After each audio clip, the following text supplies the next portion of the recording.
Every NFL fan has that one team, that one player that they want their team to destroy every chance they get. There is nothing.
Finish him off!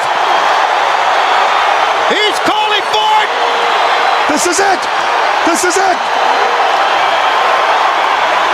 Your career's on the line here! Do it! Do it! This place will erupt when he picks him up! He's got him up! Oh, yeah! 1, 2, 3! Thank you! Thank you! Thank you! We've got a new heavyweight champion! On the ladder, kid! Make yourself famous! I just had an out-of-body experience! What did we just see? What did we just see? He got him in a power slam! He got him in a power slam! He got it! Simmons got it! Simmons has won the match! Simmons is a champion! I've always maintained that reality is for people who can't face drugs. Shit is about to get real.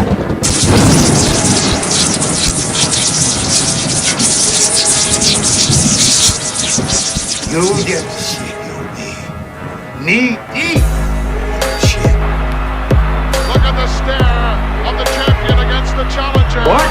And now, Straight Talk Society presents Wrestling with Reality.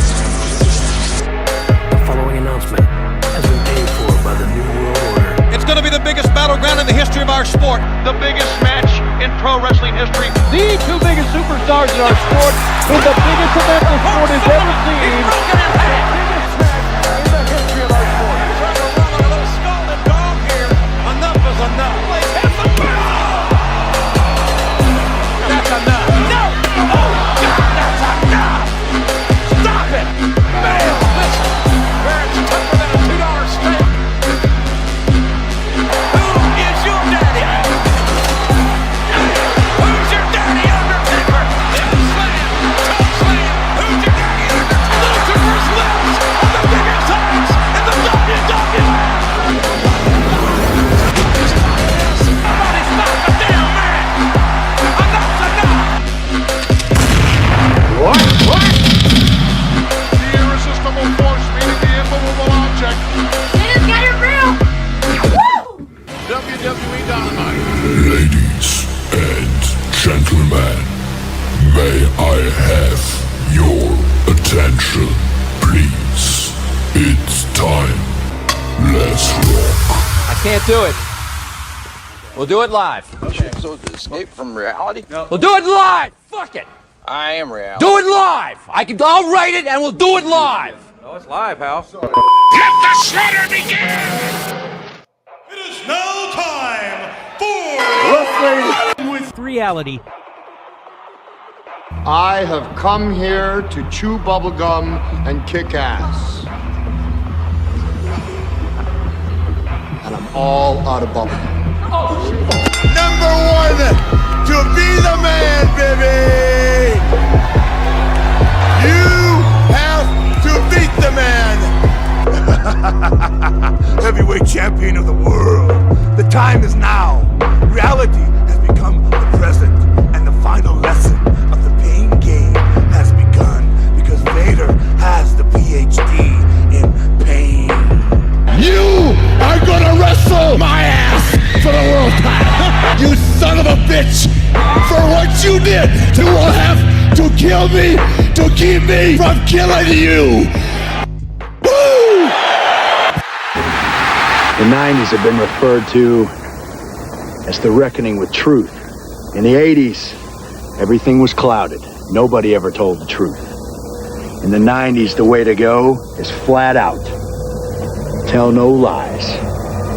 That's the way we're gonna do it. When you hear something from our lips, truth it may be, and as much as it may hurt, you can count on it being exactly the way that it is.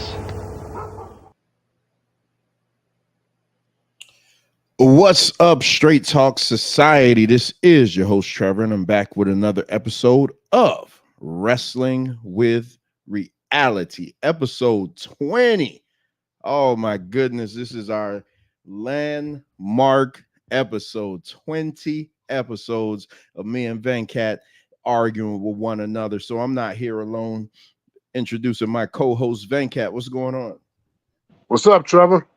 What's up? What's up? And right off the top, you guys see, I literally saw this news at about 5:30. I hadn't even made it home yet, so I had to rush and try to get some things off the internet. But we did lose a legend, an absolute legend. And Mike and MD, the link is in the chat. We did lose an absolute legend today. The wrestling world is saddened by the loss of Terry Funk. So we're again, like, I just got the news. I didn't even talk to Venkat. I don't know if he knew ahead of time or what. I have a hard time believing that he did, because if he did, he would have told me to push the show back so he could make videos and stuff. But did you know? When did you find out about this?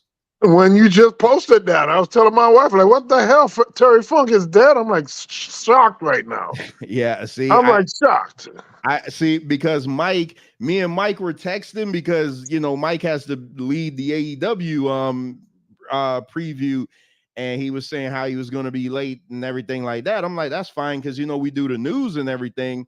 And then I had to run to the auto parts store, and then I had to go run and get dinner. So I literally didn't get back, and I'm looking at my phone, and I see Sean Ross Sapp live talking about Terry Funk. I'm like, what?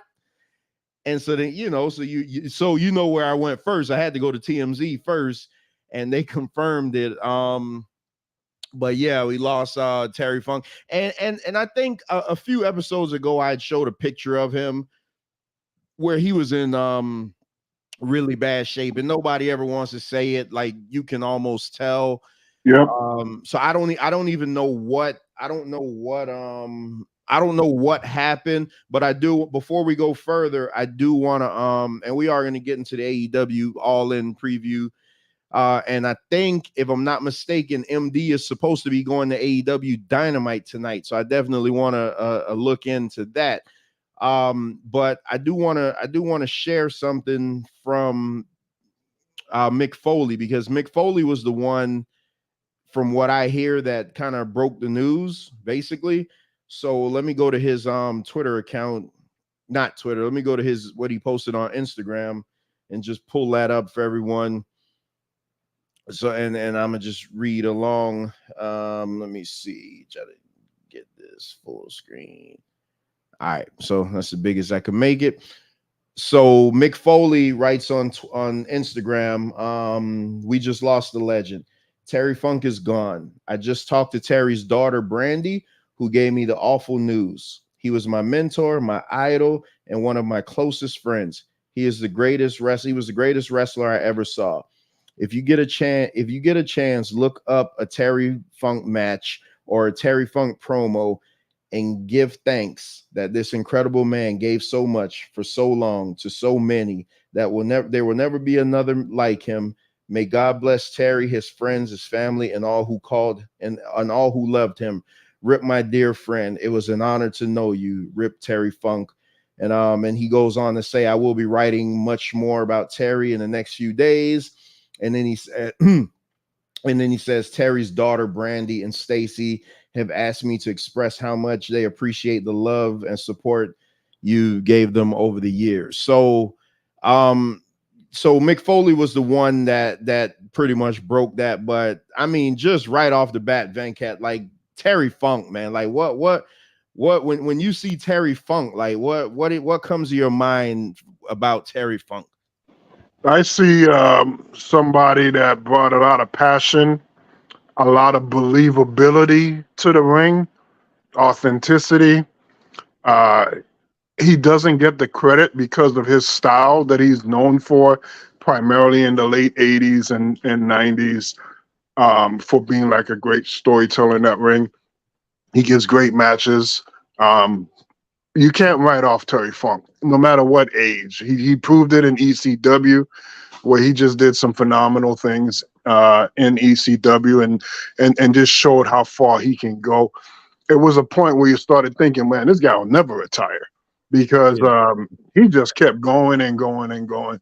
But I always have fond memories of Terry Funk, even from his commentary back in that year that he commentated on WCW from like 89 to 90. Some great fun commentary he had. His feud with Ric Flair will always stand out in my mind. That's when around the time when I was like getting deeper into WCW and understanding, the differences between WWF and WCW. And, his feud with Ric Flair always stood out. That Clash of the Champions, I Quit match was legendary. Even the Great American Bash 89 match, Glory Days that they had, that was great too. And the feud at Halloween Havoc, Ric Flair and Sting against Great Muta and Terry Funk in the Thunderdome, that was amazing.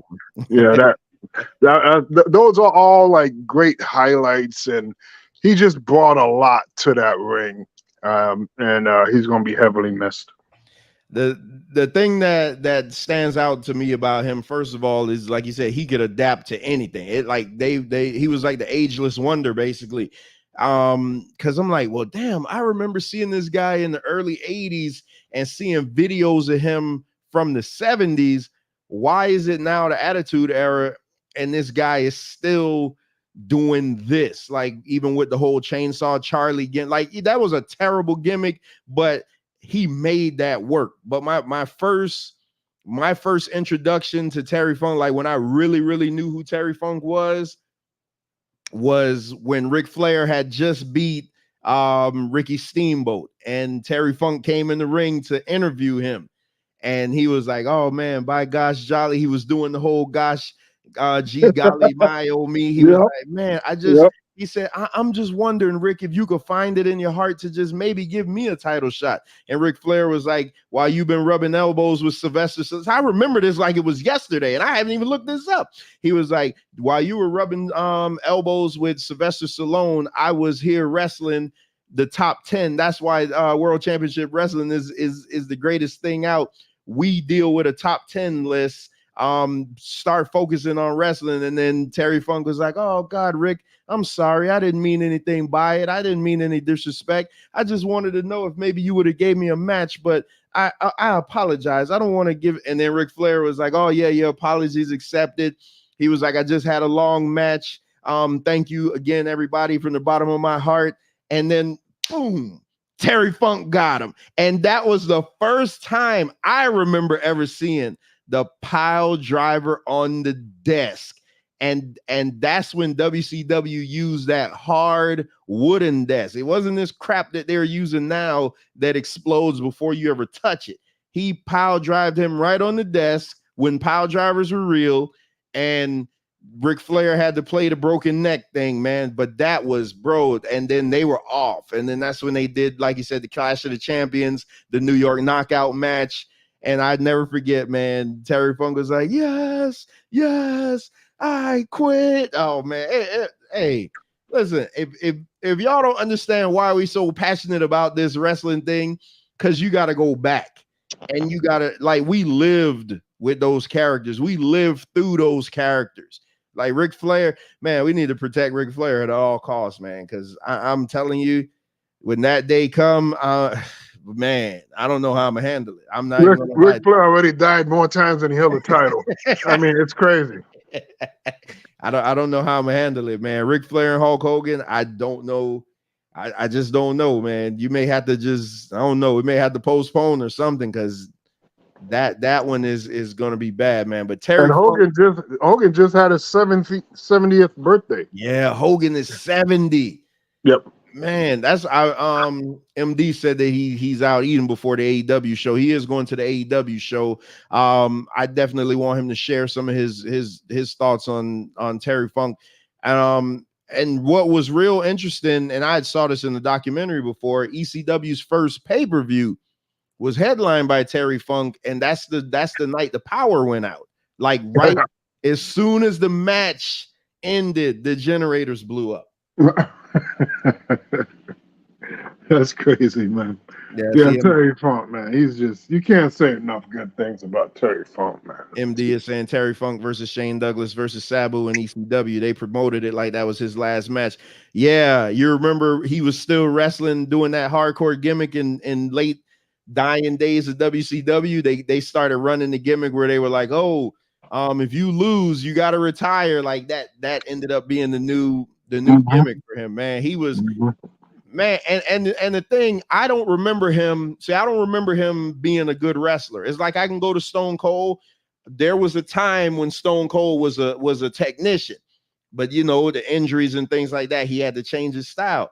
I only always remember Terry Funk as like that brawler and you know, doing the death matches with Cactus Jack and those were insane, but bro, like setting one another on fire and barbed wire and he was John Moxley before he was a better Moxley than Moxley.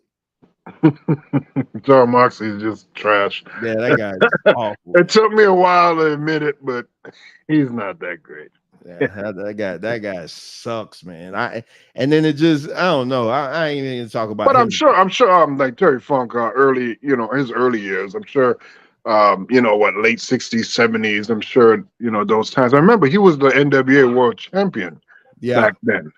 You know, so the Funk brothers, they both held the world title. So I'm sure he was capable technically back then. That, you know, that is before my time, but I don't really have much footage that I've seen from those days. But I'm sure he was technically, as a lot of wrestlers, even Hogan early on. You know, they're doing like, because that when you're training early, they show you the basics like that. So you tend to do it, but as you go on, then they adapt these other styles. His Japan, like they always talk about Hogan's Japan run. I didn't see it because I wasn't watching any All Japan and New Japan and stuff, but they talked about Hogan's Japan run and how there's tape of matches of him actually doing like kip ups and you know, like just doing real mat work. I'd love to see it, bro. I'd lose my mind if I saw that. Yeah, he's doing reversals and stuff like that. It's on Facebook. I posted it a couple times in the past, but yeah, it's interesting to see, you know. And then he even said he wants the IWGP title, because that's the real title. Blah blah blah. Yeah, that's interesting stuff. Yeah, it's yeah. Speaking of Facebook sent me a message saying in 6 days my videos won't be on Facebook anymore. It'll be streaming to Facebook.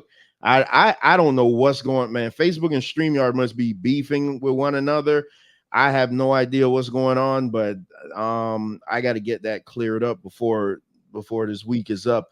Yeah, I mean, again, we literally Venkat didn't know until I hit go live. I found out literally about 5:30, and I didn't sit at the table. I didn't sit in front of the computer until like 5:50. So you're talking about like literally now trying to pull up stuff and things like that. It's so that's why it don't seem like literally whatever we're saying now, we're literally going out of our head. And you know, that's what we do over here. But this is no pre-plan because you don't you know, you never want to have to report on this type of stuff, but you know, that's, I mean, rest in peace, rest in power, whatever you guys believe, man. That guy, you know, that guy left a mark on the wrestling world, man. Even like you could just hear all his little things, man. My back, oh God, my back. You know, it's just things that I just remember of him and his Brandon Iron, you know, him, the Funkin' Dojo, and just bro, like they even his WWF run, like he just was he was so different from all of them. Like they had your Brutus the Barber beefcakes and stuff like that. You got this guy just coming with his Brandon Iron and he's just gonna beat the hell out of you. And it was just, you know, in and out. So I thought, man, Terry Funk was awesome, man. And like I said, I showed a video, a picture couple of maybe a month or so ago of him in a wheelchair, and he didn't look, you couldn't even recognize him pretty much. But so you knew the end was probably near, but you know, you never, even when it happens, so you're still like, damn. Especially that he, you know, we know about him, our whole wrestling fandom. So Mike, what up, though? What's up? What you got any thoughts on Terry Funk before we try to segue out of this? You know, when I think of Terry Funk, I think of counterculture. He never looked like he belonged where he was.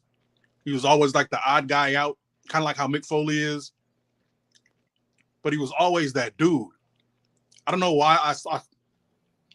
You think of him and Rick, and like Rick was like the status quo, and this guy was like some in the mud, and the wet dude. Everyone that knows me knows I'm not normal. So people who aren't normal, do it for me. That's why I love Mick Foley. That's why I love the guy that you guys hate, who you think is trash in AEW. I won't mention his name. He's fighting this week. I love I love counterculture people, bro. Terry Funk was that dude. His whole family was like that. And it was the first time I really saw like a family in wrestling too. He used to walk. What was that big thing he used to walk around with? The big Brandon irons. Dude, Terry Funk was that guy, yo. But if you're in a wheelchair like that picture I saw, I'm glad you out of here, man. It's time for you to go rest. All props, all respect. Your work will stand the test of time, Mr. Funk. You have a good life. Enjoy your afterlife. You know what you just said, man, is so like about, you know, because again, we're talking about the picture, because I want to say it was like a month ago. I saw the picture online and I just put it up on this show, and it just makes me think a lot of times that, you know, and I don't want to get way into this, but how selfish we could be, you know, even with our relatives and family members, you know, parents and stuff like that. We obviously see them suffering and you just don't want to let go. And a lot of them try to hold on just because they know that you're going to hurt versus, you know, I mean, they live their life, man. They, you know, it's time for them just to, you know, ride off into the sunset. No pun intended, but that's a fact. Because the longer you stick around, the worse things get. I say once you get to that point where you get diminishing returns, man, go rest up, bro. You lived a great life. I'll hold us down for the name. Much love. Thank you, Keith Todd. I'm not there yet. I just had something else happen, but we won't talk about it on here. Oh, man.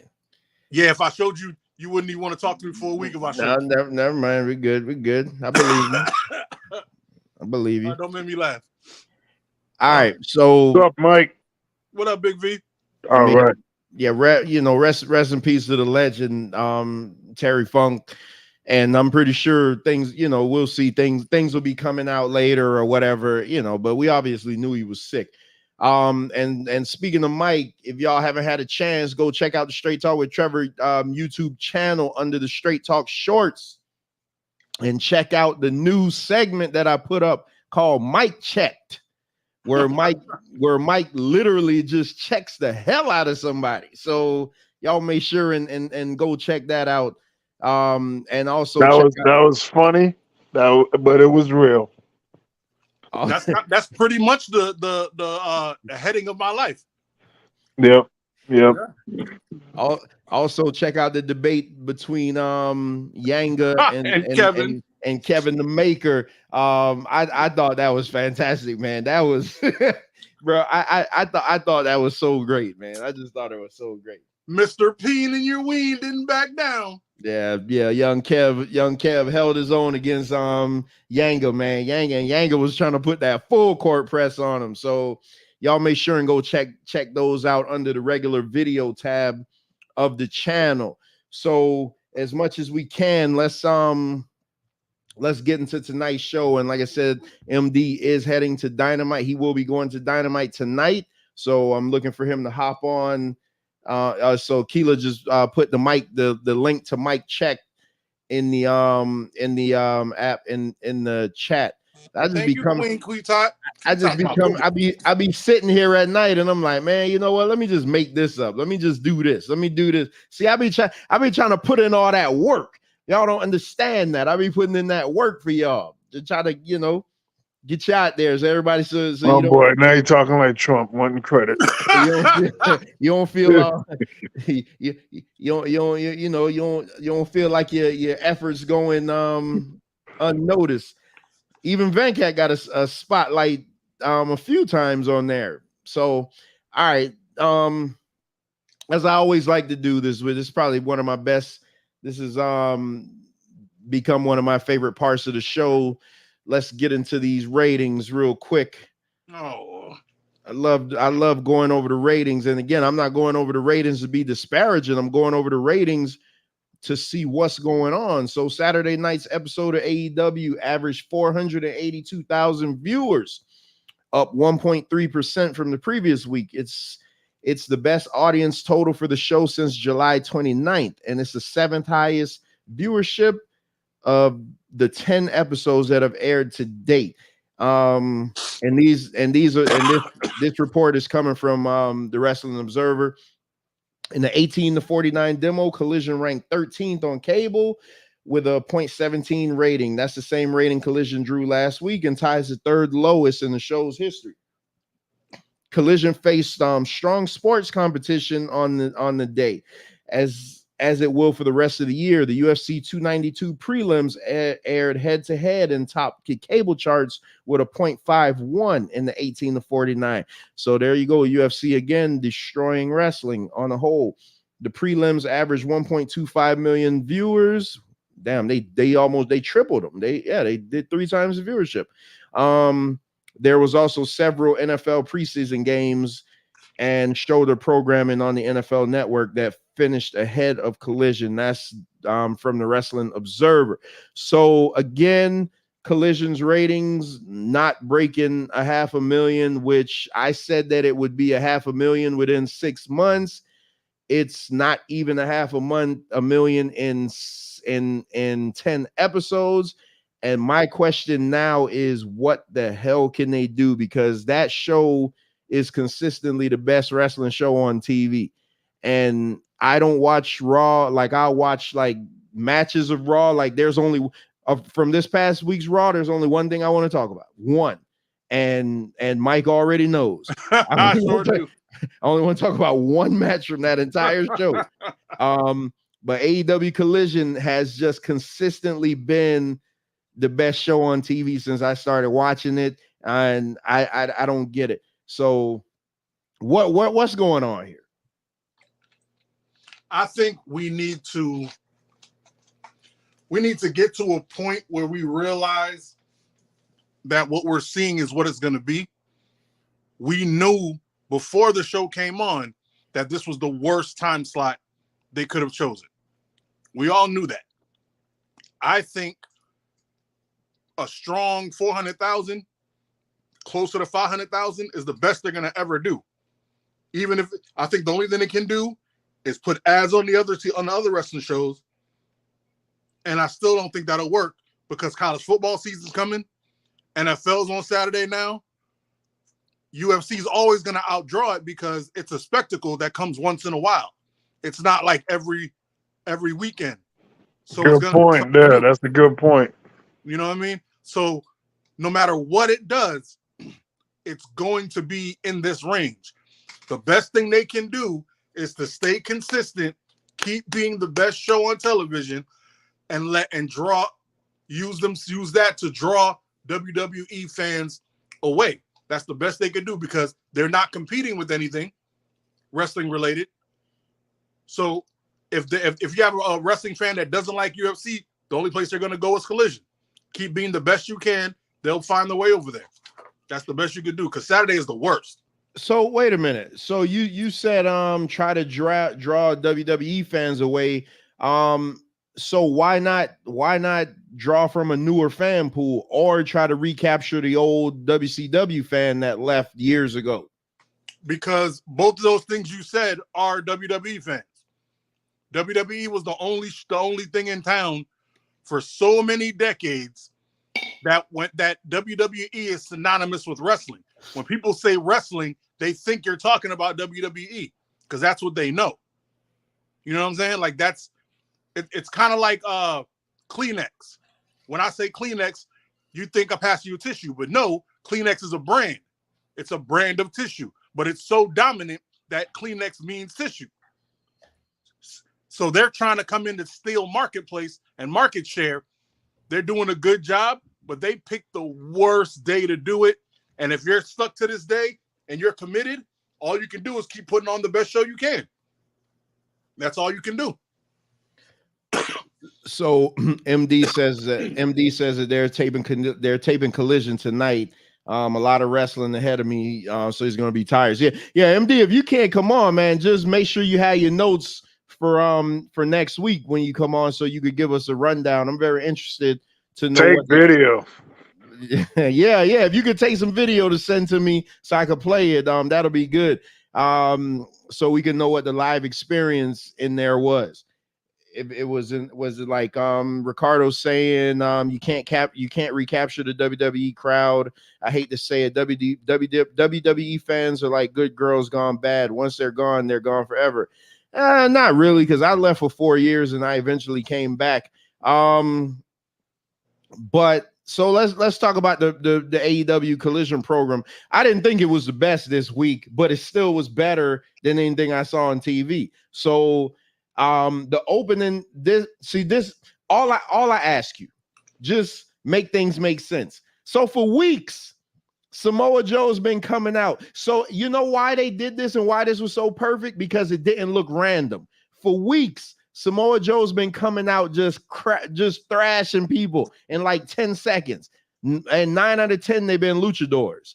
So it didn't look weird when there's a luchador dressed all in gold already in the ring, because you're like, oh crap, Samoa Joe's is gonna come out and smash his regular luchador that he always smashes. But I did notice that luchador looked like a skinny fat guy. So I was gonna say that. So it didn't fool me at all. I knew it was CM Punk. I knew it was Punk. I swear to God, when I saw the belly, I was like, Trevor knew that was CM Punk. I knew that was CM Punk, but you know what? Sometimes it's okay to be predictable. Yeah, because it worked. Because again, no. See, here he goes. No.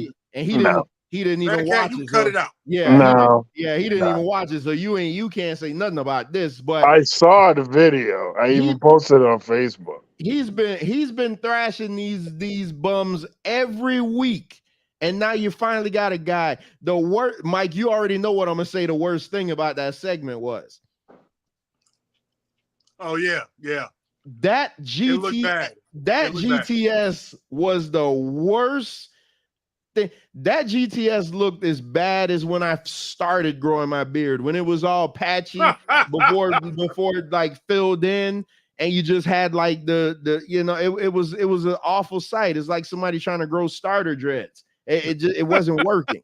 That GTS was horrendous.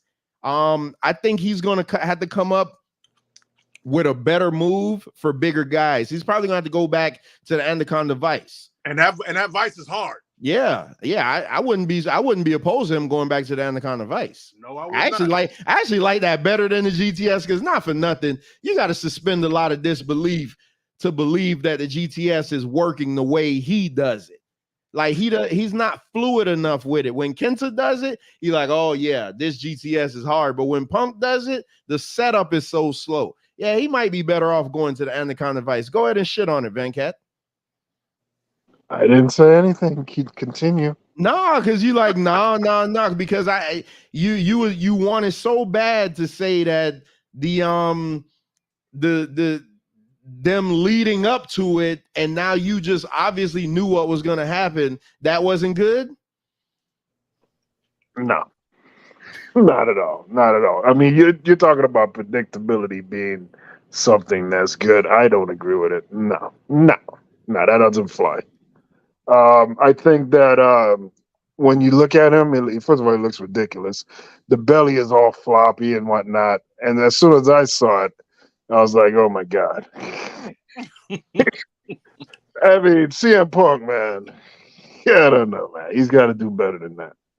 He's getting paid. He's getting paid to be on TV, man. You could get a personal trainer. You get something going on, but damn. Man, he got a wife. I saw his wife on heels. His hey, wife looks amazing. Exactly. Yeah, so he needs to get some tips from the wife. Yeah, she put together, and I don't even like that type of woman, but she's put together. Oh, bro. And she could still go. Did you see the episode? She could still go. I don't. I know what you're talking about, but I didn't see it. So wait a minute, because this is crazy. I'm actually I'm the AEW defender here. No. I mean, again, I liked it because I watch it every week, so I knew where they were going. Like they had to be going. You had to do one or two things to do the buildup. Either it was going to be an ambush attack, which was going to be predictable, so they just went the more fun route. Have him dress up as a jobber that Samoa Joe has been beating up all week. In theory, what you're saying, it sounds great. In CM Punk, it don't sound that great. No. I mean, to me, CM Punk is just like diminishing returns. So I'm just about turned off all I around. Agree with. I agree with you on that. Both of y'all gonna back up off of CM Punk. I mean, I don't know. I don't want. You guys gonna call me negative or whatever. So I don't want to go ragging on him, but I'm not impressed with CM Punk, and not even a little bit. I don't even, for his strong point with promos as well, I don't even think he's that great right now either. But go ahead, continue. Did you ever like him?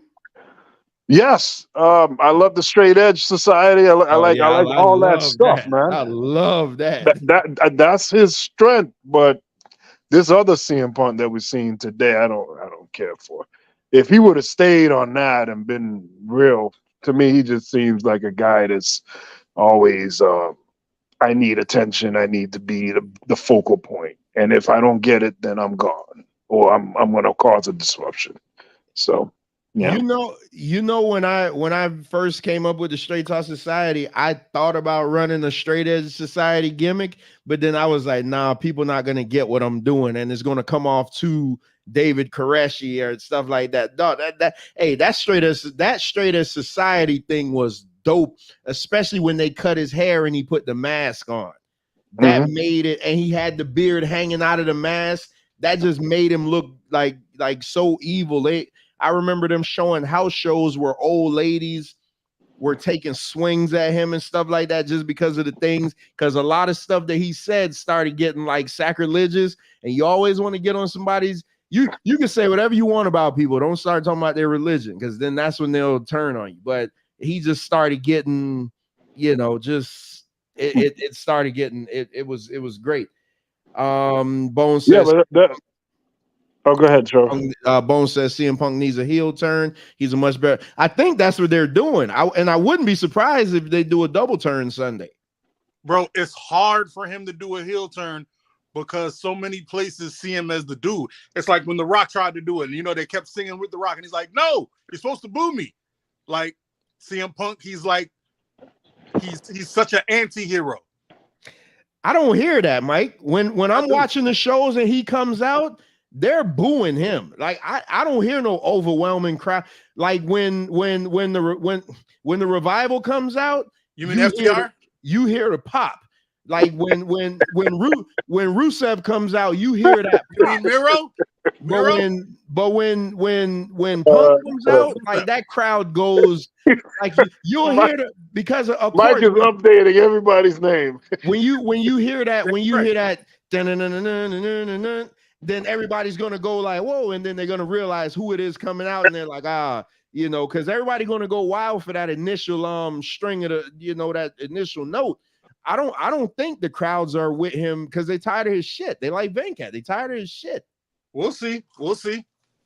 It's coming up this Saturday. We'll see. Yeah, the best things in wrestling are based in reality, and whenever a guy can find, or a girl can, or whatever, a person can find their stride in what they really feel, and then they could just blow it up a little bit more. That's when it's at its best. So that straight edge society thing is something, he definitely felt for real. And others can feel like I feel that because I don't smoke, I don't drink, I don't do anything. I don't do drugs. Never have, never will. That's right. So I can identify with a character now, especially in this world of wrestling, where you have all these people saying the bad stuff to get over to be cool. And here's a guy flipping it like, nah, I'm going to say this and you're going to see the strength in it. And so that the first thing they identified with there, and it worked. And it was great to see that because everybody else is doing the lazy thing. Well, let me try to be cool. You see all those goofballs in the NWO, everybody trying to be cool like it, but only a certain group of guys could get over with that. Disco Inferno trying to be cool doesn't fly as much as Kevin Nash or Scott Hall, but so I appreciated the straight society thing he had going on. I thought that was pretty cool.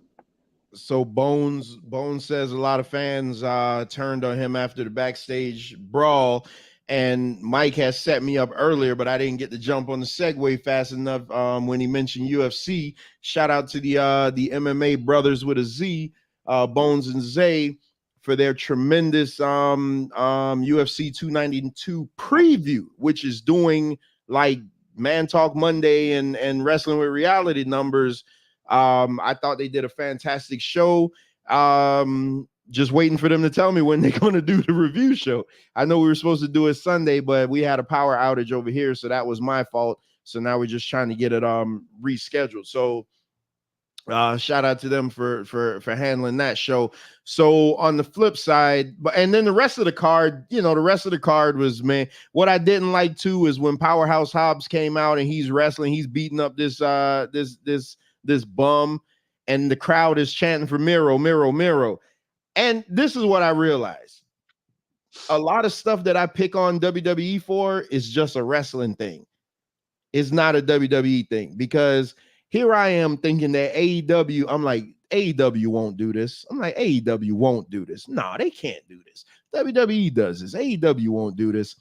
AEW did it. Powerhouse Hobbs is getting ready to destroy this guy, and Miro shows up on the video screen, and Powerhouse Hobbs all of a sudden freezes up, and he's watching and giving a damn about what a guy who's not even there has to say when he could be destroying this guy that's in the ring. I hate that. And Miro, and you could tell it was a pre-taped. They made it come off like it was happening live. You could tell it was pre-taped. You could just listen to his cadence, so that I did not like. But shout out to Willow Nightingale for continuously being a badass. I really like her. Yeah, Venkat, I don't know if you ever watched her, but I really like her. Bones about her. Bones insulted her and called her Nia Jax light, but nah. That's funny. So Bones, y'all gonna do the show Friday? All right, cool. I have it set for Friday anyway. I was kind of gonna force y'all into it. But yeah, and then wait a minute. Did the Acclaim, was it this week that the Acclaimed wrestled? I don't remember. I was sick in bed. Okay, no, so that was last week for them to get off my TV. But they had a trios match. Their Acclaim is great, man. You better stop with that crap. I'm trying to tell them. Acclaim is a great tag team, man. Them all them thigh slaps and like get over. I'm done with it. Oh. But there was a trios match with Bullet Club Gold. And no. Okay, so this is what I wanted. This is what I'm gonna probably get some heat for because I want to hear what Mike has to say about this. So Jay White wrestled a dude that I've always heard of, but I've never seen him before, Dalton Castle and the Boys. And should I say this to Mr. Dalton Castle? If I never see you on my TV again, it will be too soon. I do not care for that gimmick. You're boys, and you want to pull your tights all the way up under your over your navel. And come on, man, I'm glad Switchblade took care of that bump. I do not disagree.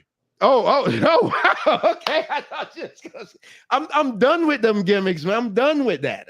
Like I think they do that to get heat. I'm tired of that now. It's just like the team in WWE, the two Englishmen, Pretty Deadly. Like I'm tired of it. Like just put on a real shirt, pull your britches down, and wrestle, man. I'm tired of it. You mean like Dominic should be doing? Nah, hey, don't you dare disrespect. Straight trash. Don't you dare disrespect Big Match Dom. And the Bullet Club Gold wrestled again. I'm telling you, man, this team is starting to be my favorite. I don't know their names, but just the dudes that just wear the regular black singlets, man, them jokers are bad, man. But again, there was a spot on there where I think somebody sold something that just didn't happen. Like it was a phantom. Oh, that's bad. I'm like, man, Sons? Which one? Talking about Mr. Ass's sons, Billy Gunn's sons? Oh, them guys suck.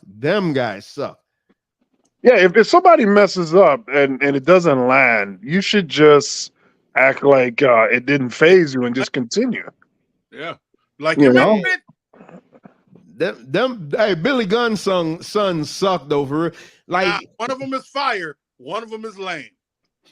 You realize that they still got a lot of bums on that show, even though I think what was making it so great for me is that you would always see FTR, you would always see a Punk match, you'd always see a Samoa. Didn't I just say FTR? Damn it, I said it. You Bugs Bunny me, you bastard. I got Bugs Bunny in real life. You'll always know you're gonna get one of them bangers, but I think they kind of, and they got to do it. I mean, you got to put your other guys on TV, but now they're starting to put these other guys on TV, which I'm gonna still watch it, but I'm gonna be more critical of those guys because those guys suck. That Gun Club, what are they called? The Billy Gunn sons. Those guys are club. Them guys suck. No, them guys. One of them is fire. I'm telling you.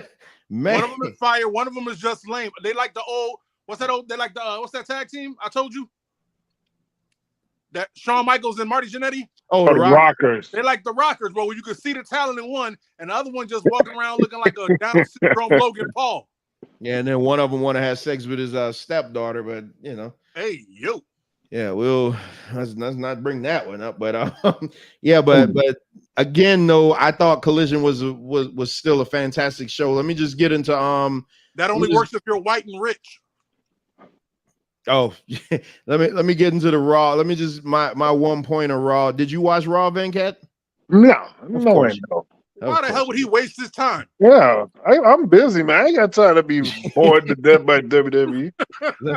Let me get into my one good point of Raw, the Intercontinental title match. Oh, yes, man. Oh my goodness, that was great. You know what? I didn't hate the finish. You know what I hated about the finish, Mike? I hated that they Lex Lugered Gable. Oh boy. There we go. If he won, okay, the way he won the match, fine. But don't celebrate like that. Don't celebrate. Don't. Why? He won. He should celebrate. You don't celebrate like that you won. You celebrate like, yeah, I won. Okay, so what he said when he got out of the ring should have been his celebration. He was like, I got you, and next time I'm going to get your title. That should have been that should have been his celebration. Don't be running around the ring. You know, only thing we were missing was the damn confetti. Like my daughter, My daughter even asked me, she was like, did he win the title? I said, no, he ain't win the title. You can't win the belt on a count out. No, they need Alpha Academy to run out and put him on their shoulders. Yeah, but that suplex over that turnbuckle, man. I mean, over the ring bear, I thought Gunther was done. Yeah, man. Man, Gable is man. If they give them some time on Payback, I think Gunther got like 18 days before the record. But and the way they did it, they were like, they were saying that I couldn't believe this. He has never lost a match since he's been on the main roster. Yes. I can't believe that. This is the first one. This is his first singles loss on the main roster, and it was not clean. So that's probably why Cable was running around like, hey, I did it. I'm like, man, if you don't sit your ass down, I said if that was for the title, and you know what, they should have took the title off of Gunther right there. That would have because the crowd was so and because nobody expected that. The crowd was so into that. So now if Gable, okay, so say the 18 days pass, and now Gable gets Payback is next Saturday, so I guess not. But at 9 o'clock, right? 9 o'clock? No, I mean 8 o'clock. Yeah, 8 o'clock. It sucks. But it's like if we're supposed to be doing a live watch along for that one. But that's right. Yeah. The whole event, not the main event. Yeah, the whole, because who knows what the hell the main event is? Nobody knows. Cody doesn't even have a match on this show. We don't know. Wow. So that if y'all get a chance to watch anything from Raw, watch that IC title match. That was dope. Kevin Owens returned. Blah blah blah blah blah. They wrestled Judgment Day for the 987,000th time.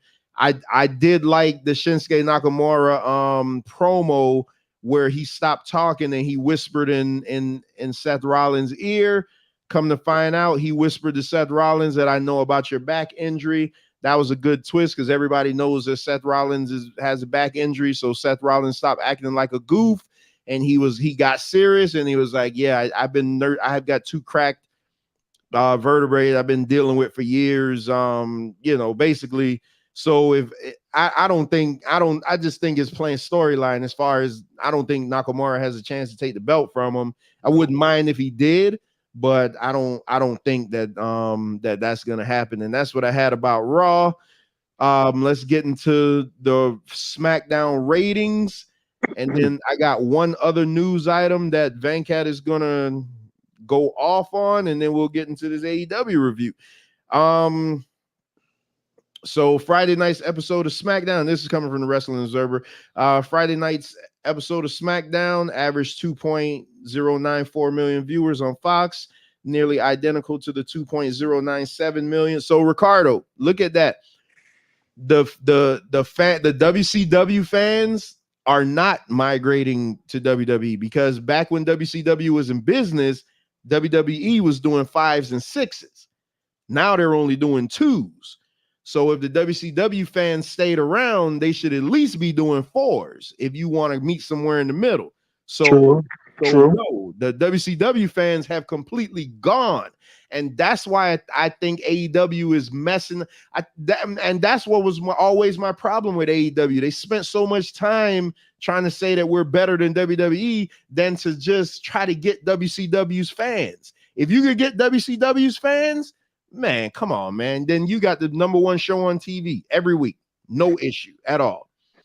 So its lowest audience, the Fox airing. Okay, so this was a low. Let me see. So this week, SmackDown was preempted in several markets due to the preseason NFL games. This will continue for one more week.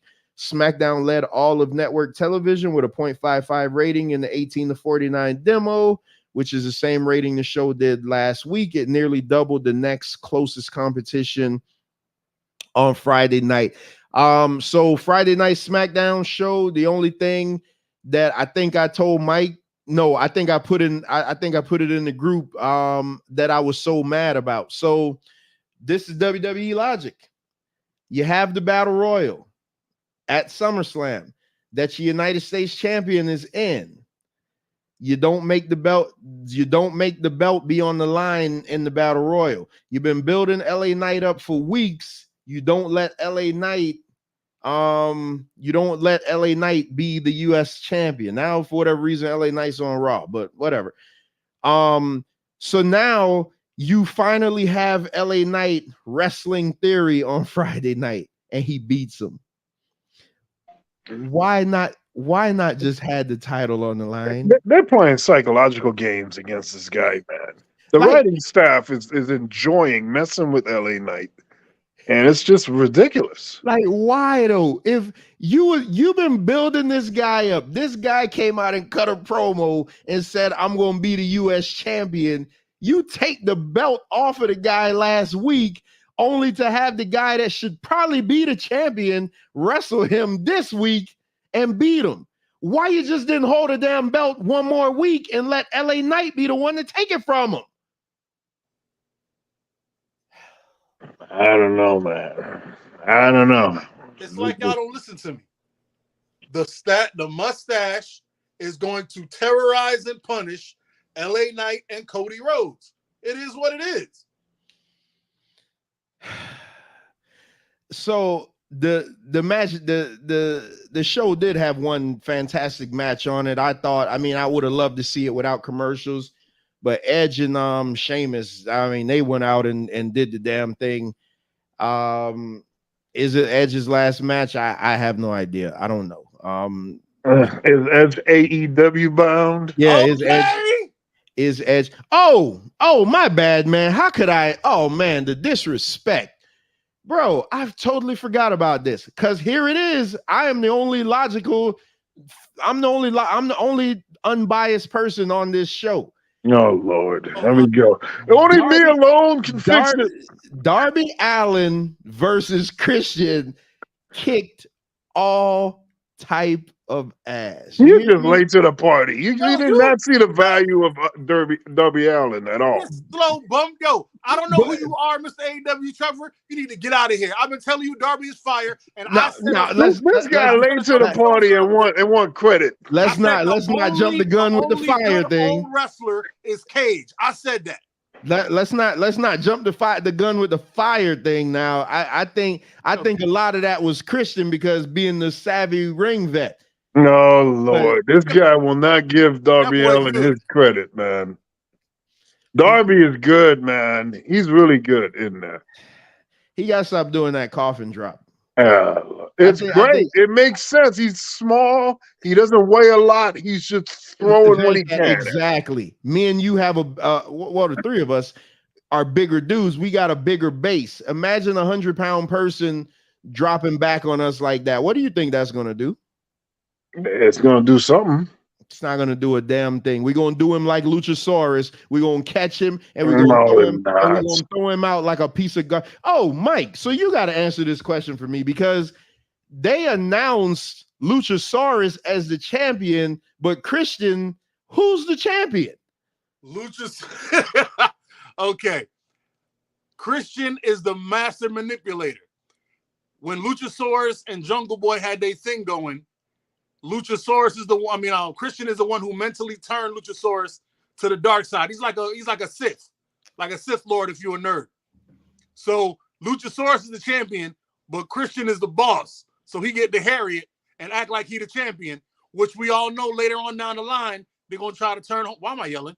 Later on down the line, I think they're gonna try to turn it into some kind of face turn for Luchasaurus against Christian or something. But he's a following acolyte, for lack of a better term. He won the title, but Christian get to carry it. So it's like Red and Debo. He was like, it's like it's both ours, but we'll just keep it at my house. It's both ours. It's like Ted DiBiase and Virgil. Good job, Virgil. Now give it here.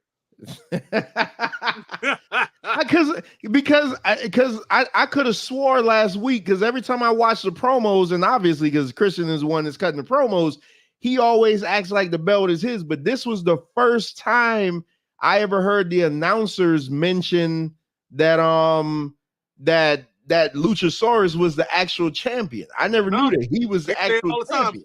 When he come in the ring, Excalibur's like, why is he carrying this? I don't understand.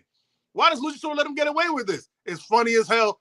I think they laying down masterful storytelling. It's going to come around and bite him in the butt later. Christian is the best old wrestler that's going right now. I hope Edge comes over and they form back up as a tag team right after Luchasaurus turns on him. It writes itself. Yeah, I wouldn't be surprised if Edge do a couple of I don't think he's gonna sign a long-term contract, but I wouldn't be surprised if he shows up. And Christian, this is my first time watching Christian actually work in a while outside of the Royal Rumbles, and he looked yeah, he still can, but I always like Christian though. I don't know why they didn't never treat him good enough.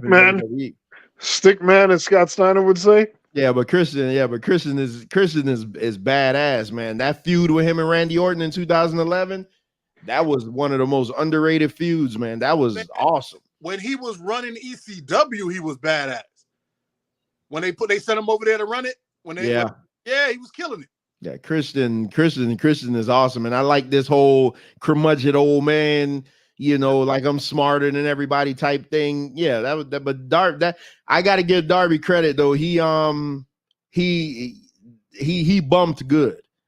Let's just say that he bumped kind of disrespect the guy, and he took that choke slam at the end, and I don't know why they got Tony Schiavone's immobile ass trying to get down and count a 3. That was the worst 3 count I ever seen. And it wasn't even like he was under no duress because they wasn't holding him or anything like that. He just could. He ain't got no mobility. But what's wrong with Trevor? All right, Van Cat. This is a story for you. This is the last story I got, and then we get into the review. All right. So per PW, so there ain't gonna be no rewriting of Ron Simmons' world title win or retelling of we don't know Ric Flair being in WCW when he was in WWF. Hey, we don't know. Stay tuned. Stay tuned to the end of the show for this week in wrestling history. Miss history. Let's get into this story. So this week in wrestling history, the ghetto edition. This is per ain't coming from me. Ain't coming from me. This is per PW Insider. WWE potential cuts. So, as has been previously reported, the Endeavor takeover of WWE is expected to happen sometime next month after the final paperwork is signed that would put WWE and UFC under the same corporate umbrella.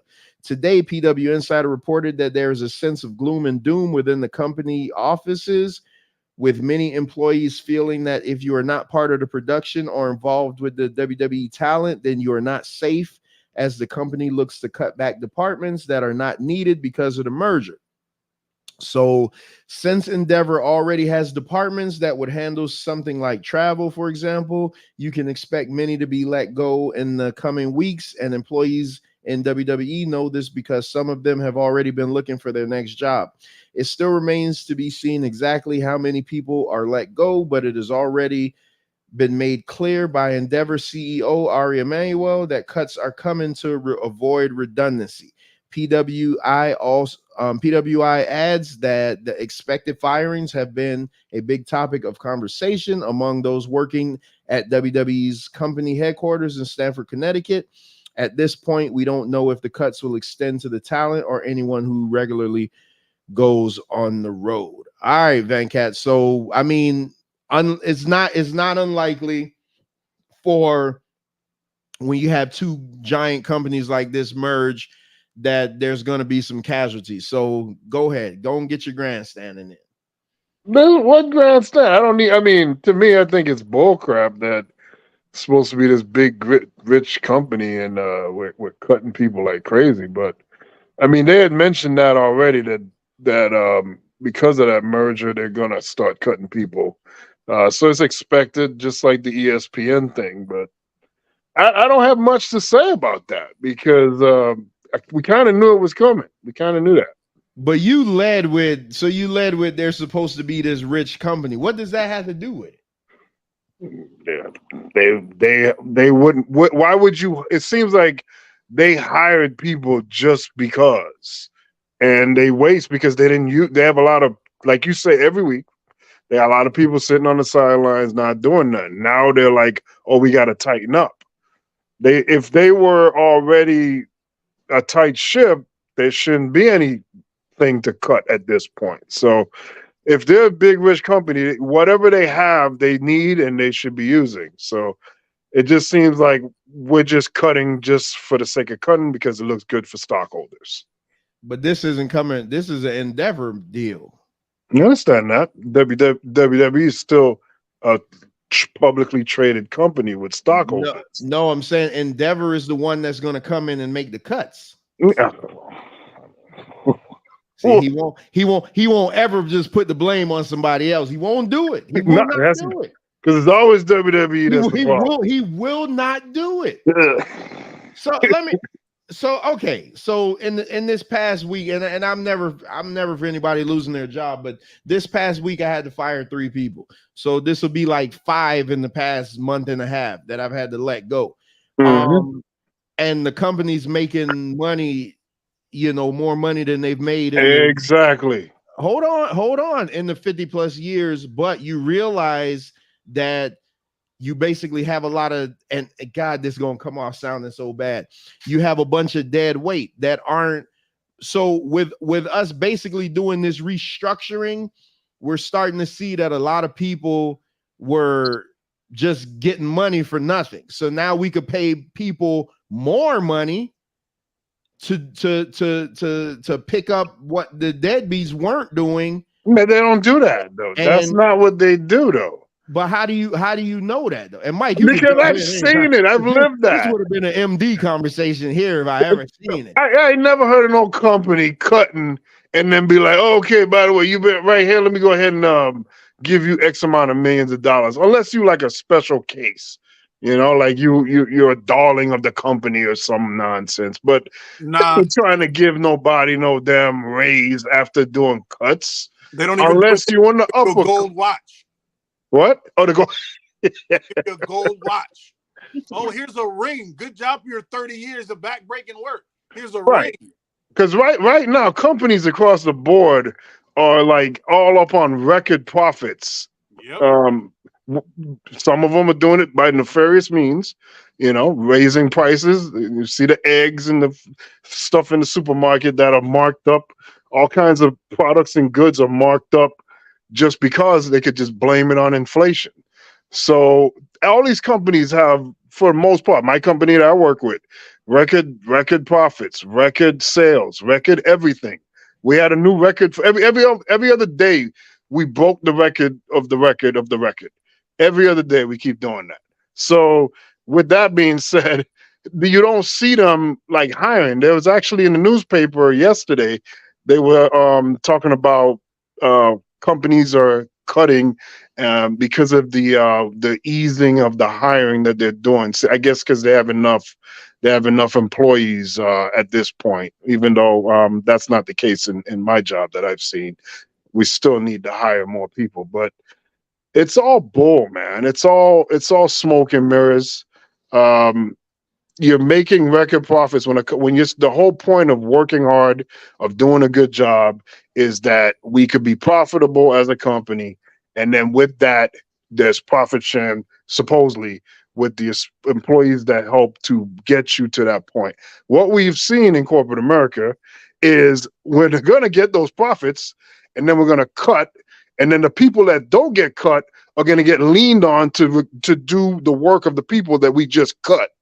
And that's what's been going on. That is the WWE is just entrenched in that bull crap right there too, and Endeavor for that matter. Again, you see, listen, I can say when I don't like something, but I could always be like, boy, you know what? The story just said that Endeavor already has the exact same positions. So why would they want to come over and take over the company and have the same positions twice?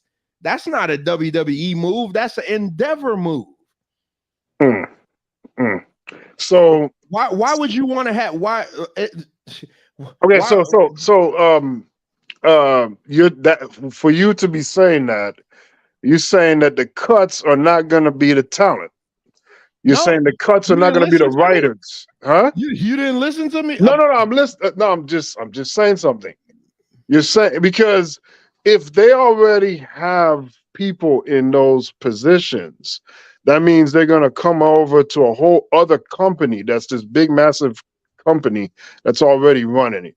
And they're going to run this other company that they've been running. And now they're going to, you still need someone to do that role. I don't understand the cuts, what that's going to do. It just seems like you're just going to throw more of a workload onto the other person, and then they're just not going to be able to do their job efficiently. Hold on 1 second. We got to break in for breaking news. Our roving reporter, MD20, is coming to us with a live report from AEW Collision. What's up, MD? Hey, what's up? What's up? Can y'all hear me? Yeah. Okay, we just sitting there, man. Oh, they playing stuff now. Never mind. It was quiet. My bad. Hey, so I'm gonna mute back out. So they're about to start Collision, or what? I mean, where are they going to take Collision? They say bail time 7:30, so I guess they're gonna have maybe a dark match or two before Dynamite. Yeah, man, just take up. Let me see the ring. Let me see the ring set up. Okay. What's the crowd like in there? It ain't. People still trickling in. You know what I'm saying? So you ain't just want to say it's empty and they give away tickets. I'm not. Yeah, hey, I'm gonna see how it look when they're at 8. You know what I'm saying?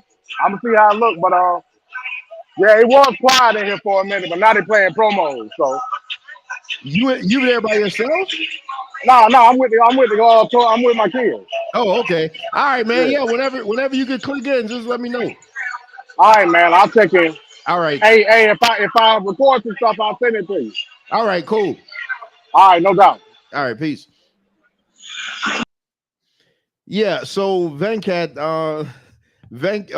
so I get where you're coming from now. So you're saying if they were already doing Endeavor's work as, let's say, office manager, and WWE had an office manager, why would you need to get rid of WWE's office manager and now make Endeavor's office manager do Endeavor's work and WWE work? Right. That's a good point.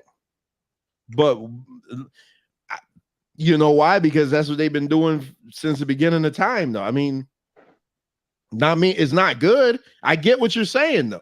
I think a lot of these moves are counterproductive moves. That and you know what's gonna happen. Like, it's gonna happen now where they cut it, and then months to a few years later, they're gonna rehire that role. And that's always been like all those people that got killed off on ESPN. They're gonna be rehiring them. Not them per se, but like that role is gonna get rehired again, and it's gonna be the same thing all over again. So it's always the same crap. Ricardo was saying Endeavor made it clear as a company, it's our money, we have the last say. So if it ain't working, you got to go. Don't be surprised if you see them cannibalize WWE here. So again, I mean, that's the risk you take, though, when you and Vince. I mean, at this point, Vince, 70-plus-year-old man, he doesn't. What the hell does he care?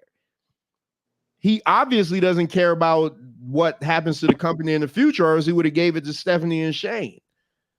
Yeah, WWE is just gonna get ran into the ground because they're not wrestling people. They're not about wrestling. So, you know, if they're talking like that now. They haven't even gotten involved in it yet, and they're already talking like that. That means they'll put them in front to catch the bullet quickly. I don't know if this is gonna go down as good, and probably 5 years from now or less. You know, WWE might be facing issues. It may not be what we're used to. It may be a shell of itself. So you think? Yeah, I mean, think about this. Think about this. Right now, we have the largest selling gate. People are buying our merchandise out the ass, higher than Attitude Era. We're selling products, merchandise, video games, T-shirts, toys, pay-per-views, well, whatever they call premium event, whatever the hell. You know, they're doing all this viewership, and fan interest is out the roof. And your response is, "Oh yeah, we gotta fire people and cut people." That's not I don't know. That's not gonna fly. That's counterproductive. Right now, as you sit, you are doing optimal performance. And then you decide to do all this shakeup, which could change a lot. I hate that I had to agree with you. This is really killing me inside, making me bleed. I'm sure it is. Making me bleed inside my chest. But I get what you're saying, because a lot of these record numbers and stuff like that, I think it's just I just think it's a product of the time, because everything costs more now. You know, right. It's not, you can't get a t-shirt for $14 anymore. Now these shirts, the AEW shirts, are $30. So try 39. I got the friggin' Jay Briscoe shirt since he died. That was like 40 some odd dollars I paid for that. That's probably because they probably added extra to go towards the family or something. Yeah, which is fine. I'm not complaining to that point, but I'm just saying it costs. It costs, man. So Ricardo is saying, ain't that the point of getting rid of redundancy? And what redundancy? If you are doing optimal business at the moment, this reminds me of GM just pulling out of Michigan in the 80s, the late 80s. They were doing record profits. Then they shut down the plant and took it overseas just because they could get the labor even cheaper than in America. Like, you left not because you were failing. You were doing record profits. And then you pull out and you destroy the whole area, and you were still benefiting from it.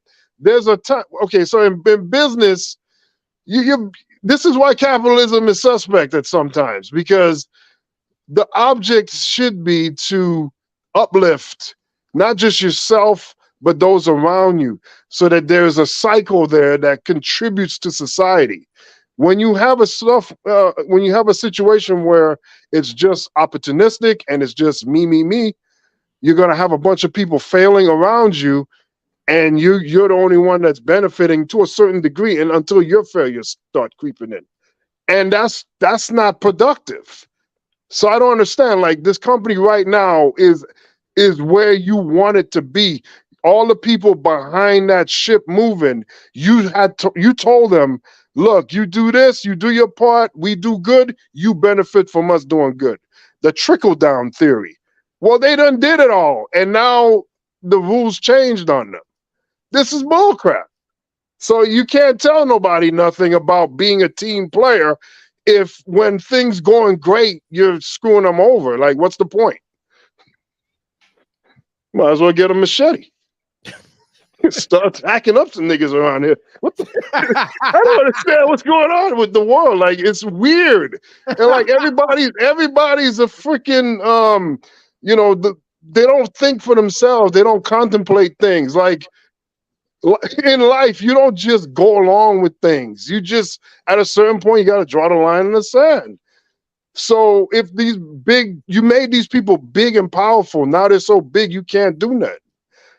You can't fight back. And that's why, now I'm going on a rant, but that's why you got unions and things like that. If you don't have those options to fight back as a little guy, then you just paint yourself in a corner, and now you got these big old white people controlling your every move. They tell you when you're going to go to sleep. They tell you when you're going to work. They tell you when you're going to eat. They tell you how much money you're going to have to eat. It's like all the control you're just giving over to these people. Like, when do people say, okay, enough? Okay, go ahead, Troy. I know when. Never. Because people are so happy to be sheep, so happy to be led, so happy to have to not think, just, I can just do whatever he says. That's why whenever you hear a labor dispute between like a NFL player and an owner, they're always, this millionaire is playing a game. I'm like, yeah, and the billionaires playing fantasy football. What's the difference? But they don't care. They just like to follow the rich guy because you have money. That means you're smart and you're better than me. That's how Trump got elected the first time. Yeah, it feels like we're living in that movie They Live, man. It really feels like that right now. Yeah. With the track record capitalism has, I don't know why we're still in it. You know what they do. It's supposed to be If your workers make you profitable, the percentage of profitability you go up, you try to give that to your workers so they keep getting more profitable until you get a balance. But it's never what it is. If you're profitable, I'm gonna split that money between the CEO, the chairman of the board, and the people who have stock in the company, and the workers be damned. Yeah, you can't. This idea of like working yourself down to the bone. Oh man, you got to put in hard work. That stuff doesn't pay, and it's whack to be out there working hard, getting crumbs, and then out of nowhere here's your pink slip, and then you're in disarray. You leave a job, that's 2 weeks. They leave you, that's right now. It's not even right now. It's 10 minutes before you came in this office, and we already got security on the way. Exactly. I mean, people are ridiculous to me with this whole like glorifying rich people. Like, really? These people are exploiting situations. Now, I'm not saying, goddamn, the rich people are evil or whatnot, but let's be realistic about what's happening in the economy right now. Everything changed around us, but the pay never changed. There's an Indeed post right now that says $14 an hour, you need a bachelor's degree. What the frick is that? You know? There's stuff that people got to answer for. And the docile people in the community that don't question nothing, just go along with stuff because, hey, it's still manageable in my area. It's still manageable. Until I don't want to hear people panicking when it's too late. And right now it's too late for a lot of people right now. So things shouldn't have to affect you for you to understand the problem. And you should be on it already. That is why I'm a fatalist. Human beings suck. A great comedian said it back in the day. He said America will always be trash because people are so happy to be the middleman. They think being the middleman is the best. He said if you go to other countries, when Egypt was having that big revival, and they were sending the people like, hey, security, go get them. And the security was like, I'm not going to attack them. These are my people. He said in America, those security guards would have beat the brakes off of them rioters. Because being the middleman means I'm better than you. I'm better than you beneath me. And that means, I'll kill everybody out here to keep my job. There is no unity. America is what it is. But I just want to say this. This and other topics on Tape Fisted Politics coming soon to you. See, I was about to do that, and it's not awesome, Mike. Awesome, Mike. It's not tape fisted. It's tape fists. Ain't nobody fisting. Yo, what's up? We're fisting over here. Sir, I have. What's up, Bones? All right, my bad. Never mind. What's going on, Bones? Yo, what's up? Bones, where my money at? All right, so let's get into the AEW. Wait a minute, Tubman. You didn't have nothing to say about that segment now? No, I didn't have it. What am I gonna say? You usually say something. Hey, Trevor, real quick. For what? Hey, Trevor, I got a New Japan review real quick. I just want to go over the quarterfinals and finals for the New Japan. The 33, the G1 climax. All right. Basically, the finals ended up being Tatsuya Naito versus Kazuchika Okada. It was about like a 30-minute match, and Naito won, so it sets him up to face Sonata, which is the heavyweight champion, in their big WrestleMania event, which is on January 1st, New Year's Day. That's Wrestle Kingdom, right? Yeah, Wrestle Kingdom, yeah. And the storyline behind that is Sonata used to be in Naito's group as part of Los Ingobernables de Japón, and he left, and now he got his own group now, so it's like a little build-up in that one, so that should be pretty good. Oh, that was it? Yeah. That was just the finals because it was like 12 weeks, so I can't go through all 12 weeks of it, but I just wanted to make note of the final, and I would say the best match of the tournament was the quarterfinal. It was Will Ospreay versus Naito. That was a fire match. Future AEW star Will Ospreay. Hey, one thing I want to say too, I feel like Will Ospreay should be the champion, man. I feel like he should have won the tournament. I was hoping he would win it. Because to me, he's the best wrestler they got over there by far. I don't think he's over there anymore. That's why they're not putting the belt on him. Yeah. All right, so so yeah, and Venkat, if I don't staunchly disagree with something, I just sit back and listen. There's nothing I don't disagree with anything you guys said. Because Mike is right. No, because Venkat drove that shit home. I don't have no issue with that. And Mike jumped the gun on me because I damn sure had the Tate Fist Politics plug coming up. I guess we finally gonna do it this Tuesday. It's going down. It's going down in a major way. So what you're trying to say is Mike is right and Van Cat can be right too. Mike is right. That's what I heard. Mike is right. Thank you, sir. That's all I'm saying. And Bones. Now the whole world can acknowledge me. I got him labeled wrong one. Being right isn't always the point. I got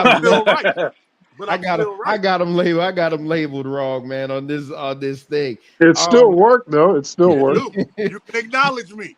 So all right. So if you guys saw the UFC 292 preview show, that's how these previews, these match previews need to go. They need to fly. They need to go quick and to the point. Especially that me and Venkat really don't know. I mean, I got my thoughts on some of these matches, but some of them I'm looking at them and I'm like, what the hell? How many matches do you have on there so far? 8. Hey Trevor, do you got the right pictures this time? I'm pulling this straight off the website. This is not okay. I ain't taking no chances. That's right. I'm pulling this straight off the website. So and they're in no particular order. And if I do miss a match, because I know they do some things in the 0 hour, I don't know if they're doing a battle royal or anything like that. He got his man. Hey, speaking of mangoes, my other tree has completely failed me. It got the biggest mangoes and they've been dropping every day. But by the time I get home to pick them up, something in my backyard is already eating them all up. So I'm literally just cleaning up mangoes now. My bad, you left the gate open. All right. So let me Hey Trevor. Hey, real quick, the 0 hour is gonna be the tag team championship match with Better Than You Baby versus Aussie Open. Yeah, I got that queued up for the first match, and y'all got to explain to me why the hell is this even happening. So hold on, let me pull up this screen.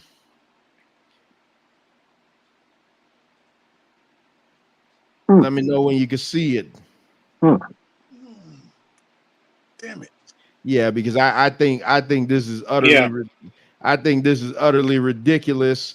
So you got in the 0 hour, you have MJF and Adam Cole versus Aussie Open for the Ring of Honor Tag Team Championships. Wait a minute, hold on. I think it's you said in the 0 hour. That means that's the pre-show. Yeah. Wait a minute, MJF is in a pre-show. Yeah. Let's go, baby. Let's go. They're trying to get the last buys. That's all that is. That ain't no tactic. That's not a bad tactic. You put your champion. I mean, my only issue with this, that's horrible. I'm gonna just say it. MJF and Adam Cole are not winning this match. I don't think they should be in this match just for the potential of being hurt because they're in the main event later. But I do understand why they're doing this. I don't think it's a good idea to put your champion, your main event, in the opening. Because that's stupid. I've never seen that before. The potential to get hurt is man, I'm gonna have to mute all of y'all. I'm trying to hurry up and finish so I can pass the mic off. Y'all need to listen to the UFC show and see how it's done. Stop cutting the guy off that's talking. Yeah. Damn. Listen to the UFC show, man. Damn. I'm trying to pass the mic to y'all. Y'all won't stop cutting me off. So I got these two crazy looking guys because there's no way they're gonna let their main event win the tag title. I just think that's crazy.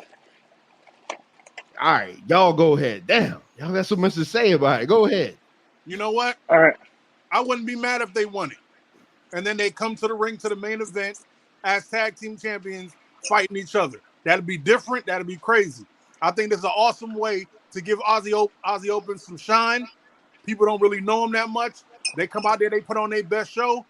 Adam and MJF could just let them work, let them do all the hard work, get the shine, make them look as Darby Allin-ish or as Spanish Fly-ish as they can, and get out of there and get rested up for the final.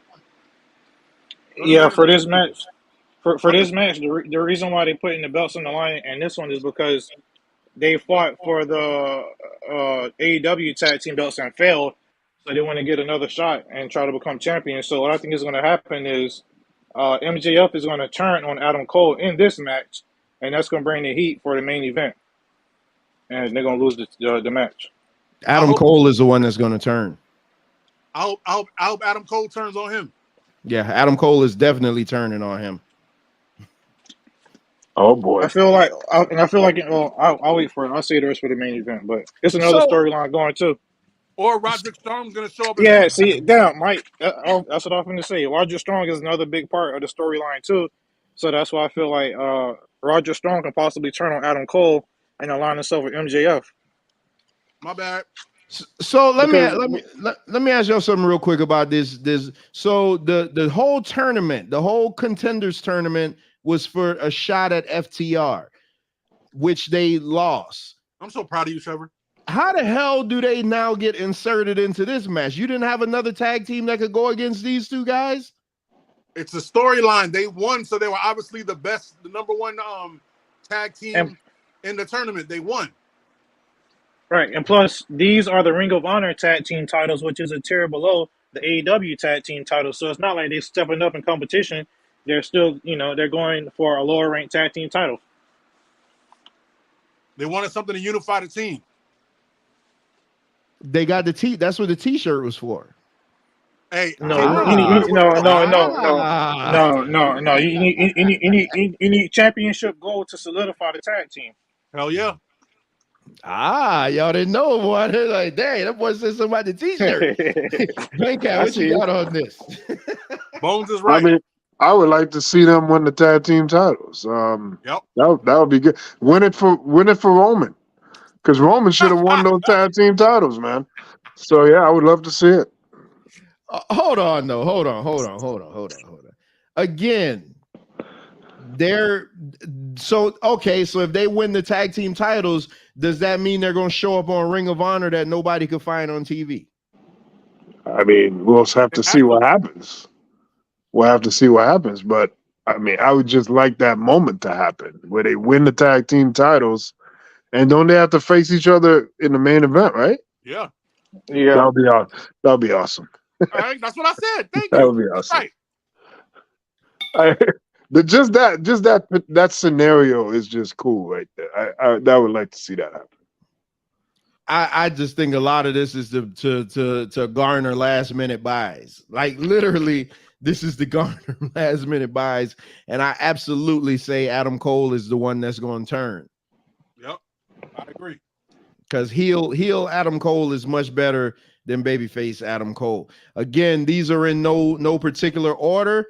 So the next match that's up on this card, I want to make sure. Okay, it is up. I just need to make sure as I scroll up that it's up. The Golden Elite versus all right, Bones. I know you'll name them. Why they call them Golden? Kenote Takeshita. We just call him Takeshita. Yeah, Takeshita and Bullet Club Gold. Yep. I got the Golden Elite. This Kenny Omega Hangman. Wait a minute, I thought what they call the Elite. What is this Golden Elite talk?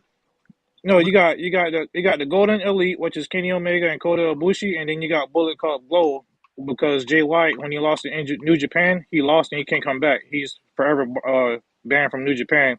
So he started his own faction, Bullet Club Gold over here with Juice Robinson and the Gun Club. Yeah, the Elite is Young Bucks and Kenny Omega. Right. Yeah. So the Golden Elite. Oh, because these two were like the Golden Lovers or something like that. And Exactly. I'm not making that up. That's really what they No, no, call no. it. Yeah, they literally grew up together. They were roommates together over in Japan. They slept in the bed together. Like no homo. That's just what they did together. Like in Japan, they grew up together.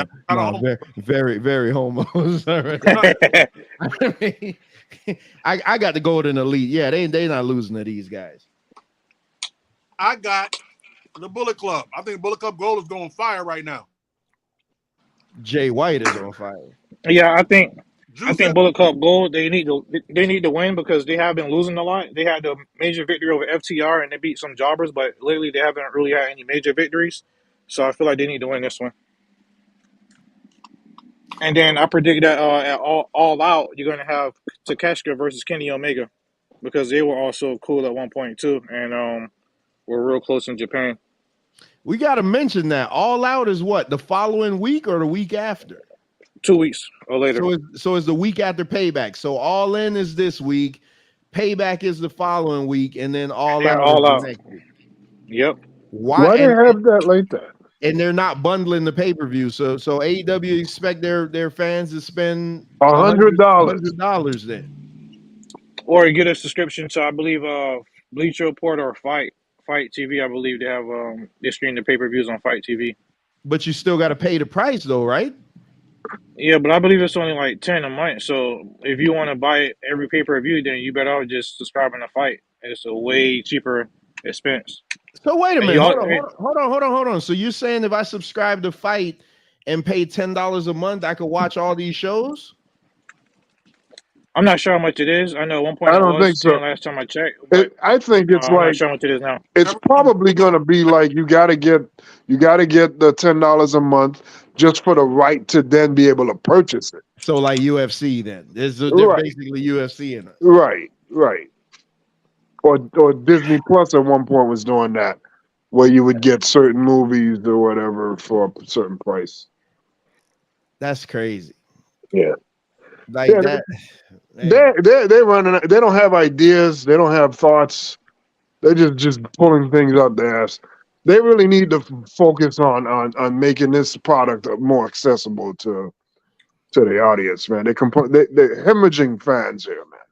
Yeah, because I am at the point now where I'm all in. Like but I'm contemplating, like, do I get the newest? Do I get the upgraded StreamYard plan, or do I pay for this? Like that's where my decision is right now. It's like, and to me right now, that's a big ass decision.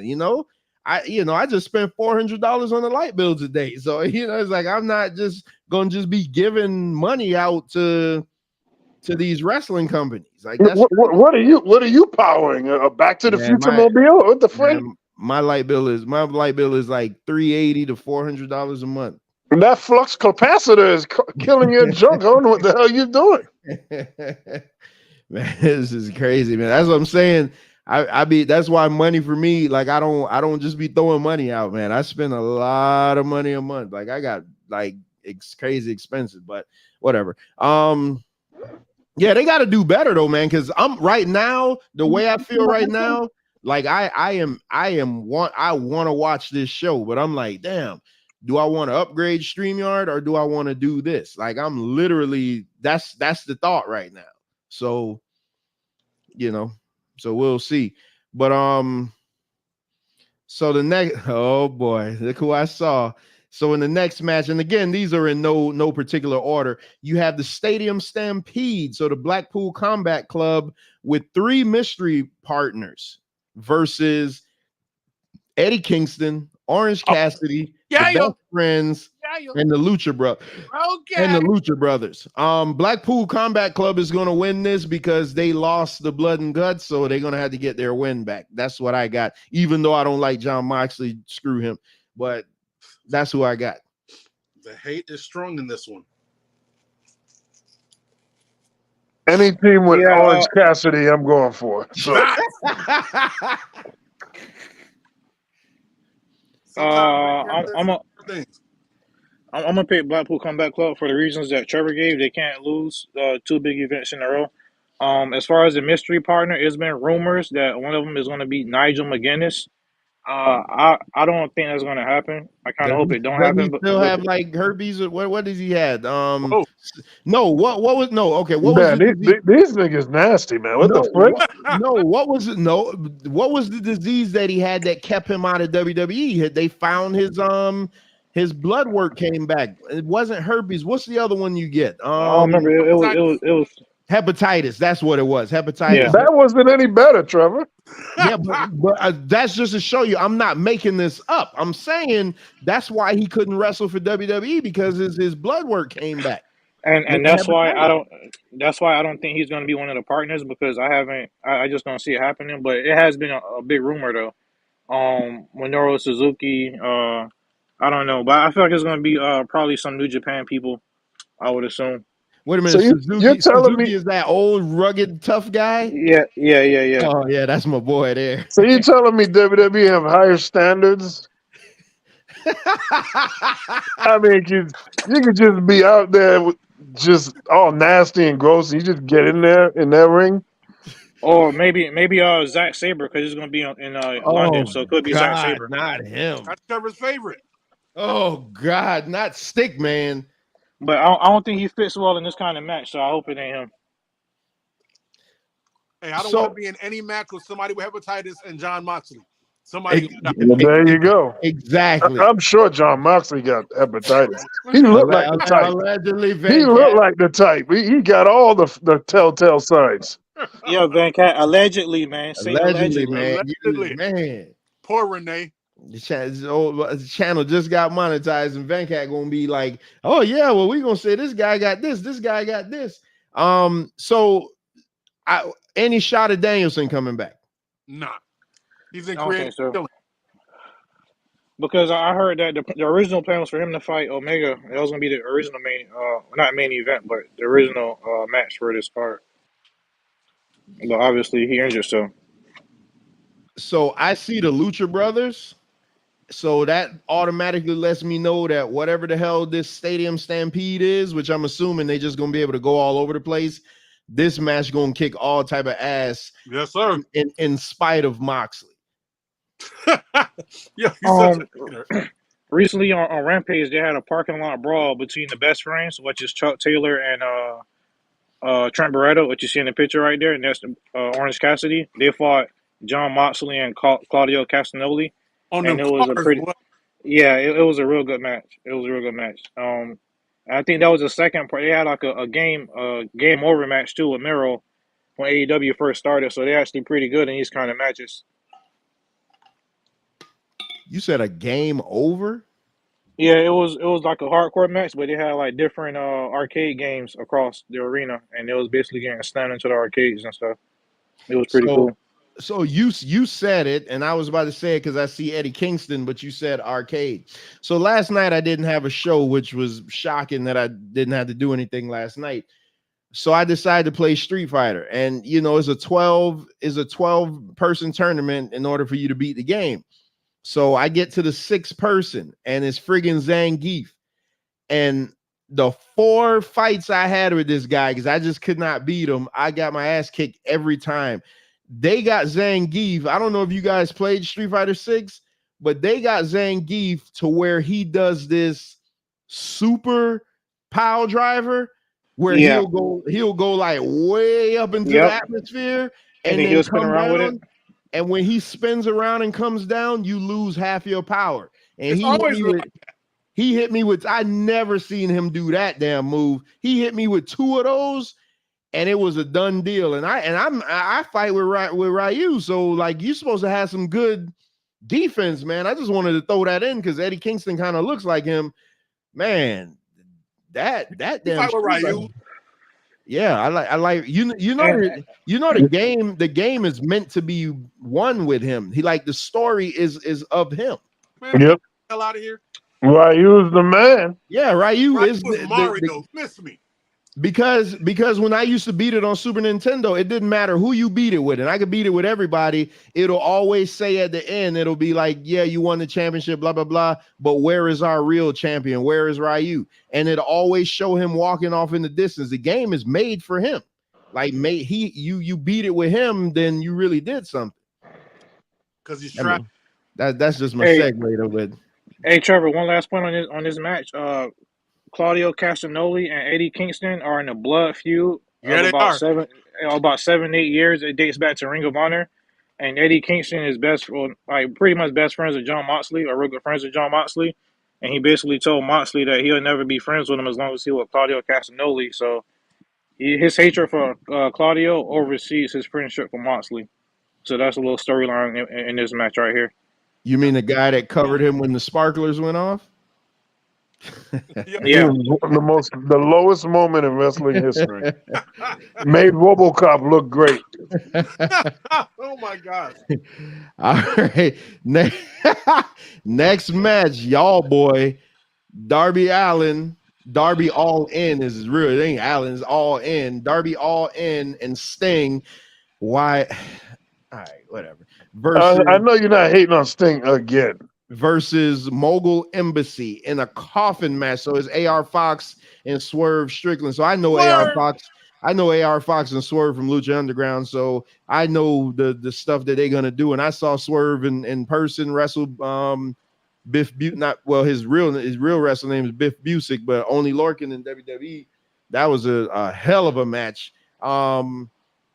I mean, they just gonna give Sting the nostalgia because he's in London, and I just feel like Darby's just gonna do like it's gonna be what can he fall through in this match. This match has a lot of storyline in it because AR Fox he helped bring Darby Allin into the industry, and also AR Fox, Swerve, and Darby Allin are all from the Washington State area, so they all kind of came into the industry together, and they all got a lot of history together. So this one is going to be a banger for me. I don't think Sting is going to take too many bumps. Darby Allin is going to take most of the brunt and put his body on the line, and I got Darby Allin and Sting winning. Yep, I agree with Bones. Bones is right, just like Mike. So yeah, I mean, I think Sting and Darby will win just because it's Sting, and people just love the nostalgia act. I saw a thing on Facebook that was saying that AEW was waiting or relying on Sting to decide when he's going to retire. They're not going to tell him when to stop. Yeah, basically Tony Khan said that whatever Sting want to do, he'll let him do. If he want to keep wrestling, he'll let him keep wrestling. He's not going to pressure him, and he's not going to like push him into retirement. And I will say, I was at Revolution in Orlando. I think it was last year, and the pop that Sting still gets is unreal. Even I pop for him because it's Sting. You feel me? And I grew up watching Sting. But isn't that the problem that people like Sting are getting bigger pops than the guys on the roster? They go hater, because look, Sting said when he first came into AEW, he's not going to fight for a championship, and he's not going to take stuff away from the younger talent. And what did he do? He aligned himself with Darby Allin, and he's helping get Darby Allin over. And Sting hasn't been in a main event, feud for the tag team belt like Jeff Jarrett. You know what I'm saying? And Sting has been wrestling on the undercard and just getting his little nostalgia pop. So I'm completely okay with it. Yep. You know, a video just popped up on my timeline. It was a video about 10 wrestlers that should have called it quits or something like that. So they was just breaking down like Ric Flair's last match, the DX versus the Brothers of Destruction, where everything went wrong in that match. And I just can't help but think one day I'm gonna see Sting on this list. Like when is he just going? At some point you got to save a person from themselves. Seriously. But Sting hasn't done anything embarrassing like Ric Flair, prostituting his career at the end. Oh, that was embarrassing. Sting hasn't done that. Less on Rick. And plus, Sting take care of himself, and he take care of his body. So it's a difference. Yeah, he damn sure don't look like Ric Flair. My God. Hey, less on Rick. Oh, Lord. What you said, Mike? Less on Rick. Leave Rick alone. Yeah, Venkat don't like Ric Flair for some reason. All right, so the next match we got Will Ospreay, the guy that they tell me is the best wrestler in the world, versus Chris Jericho. Ospreay is going to win this because at this point, I believe Jericho is just in put over mode. You'd be surprised. But I would say this: couldn't you put a bigger spotlight match for Ospreay than Jericho? I mean, Jericho is he's still doing his thing in his 50s, but couldn't you line Ospreay up with a younger guy just to get him this rub in front of this record-breaking crowd? Well, maybe Will Ospreay wanted Jericho because he's probably a fan. Dude, Jericho is kind of like the keystone. Like big, whenever you come over and you're big, you get a good rivalry with him. He uses you to recreate himself, and that's what he's in the middle of doing right now, where the JAS got dismantled, and he's moving on with what's that old guy name who stabbed Don Callis. Don Callis. So I think this will be a good match, and every once in a while he's got to come back and show you why he's the Judas. You know what's gonna be badass though, having that damn stadium singing Judas. Hey, that's gonna be Judas like a little girl. I think that's all I want to see is that part. Like that is when they start singing that song. Like that's a hard song right there. Thanks. Yeah, I think that's could have been that's better than Break the Walls Down. That Judas effect is that song. To see that type of crowd that's already amped up as it is, gonna be singing that a cappella, that's gonna be crazy. I'm with it. Oh hell, I might have to change my pick because the moment that's gonna be his moment, because that would be the biggest crowd he's been in front of, so that's gonna be his moment. Like to have all of them singing his song. That's almost better than winning. That's like Zelina having all those people chanting her name. Oh boy. So okay. You know what? Let me say this one because I don't know. No, go ahead, cover it, man. Hold on, because that's the one I'm gonna have to hold on. Let's get to the women's title match. Hikaru Shida is the champion versus Toni Storm versus Why Am I Still in the Business, Saraya versus Britt Baker for the AEW Women's Championship. They're in London. I wouldn't be surprised that they do the dumb thing and put it on Saraya. That would be the stupidest thing to do, but wrestling bookers are dumb and they do stupidness like that. They play the hits. I think Saraya will leave this event with the belt, and Dark Horse, you're gonna see a Mercedes cameo. Now remember, I'm the one who said that. Oh yeah. So you don't think Britt Baker is gonna win this? Nah, Britt Baker's not good. She's not good, huh? Nah, Britt Baker's not good. Britt Baker sucks, bro. She's a character. She sucks. But Toni Storm is Toni Storm is Toni Storm. But why does Britt Baker have to be good and Hulk Hogan didn't have to be good? Thank you. If she's a character and she's able to get the emotion out of the crowd, that's the job right there, isn't it? Hogan is garbage. Because she's a woman. She's not that good. See, that's a problem. Hey, Trevor, we can't judge Britt Baker off her wrestling skills because that's not her strong suit. Like we're saying, she's a character. What's the name of the company? What's the name of the company? Right, but let me finish. What does the W stand for? It stands for, but she's not a terrible wrestler. You making it seem like she trash or whatever, you know. Everything I've seen her, everything I've ever watched of her, I watched their first pay-per-view. I tune in to Britt Baker because I think she's cute. Britt Baker sucks in the ring. She does. Well, you can't judge off the first pay-per-view though. She don't improve. No, but I'm saying keep in mind. I tune in every now and then whenever I know she's on. I YouTube her because I think she's cute. I like watching things that she does, but she's just not good in the ring.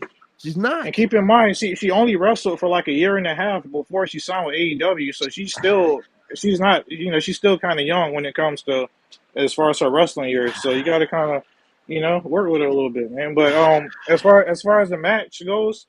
Hikaru Shida, she should retain her title because her title run was during the pandemic, and it was in front of no fans or whatever.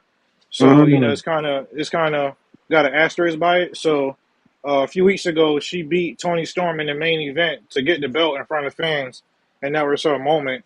So I'm hoping that she's not going to be a transitional champion because out of these four, she's by far the best wrestler in the group. And, I just think she's, just the best person, period. I love my Asian girls. But we know because I'm about to ask you a question after you finish. yeah, but she should retain the title, in my opinion. But if I had to pick, I would pick her. But I'm afraid they might put it on Saraya, especially being that her partner, Tony Storm, is in the match too.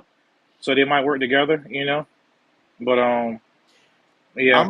I'm gonna say this too. Saraya has never been good. So fight me on that.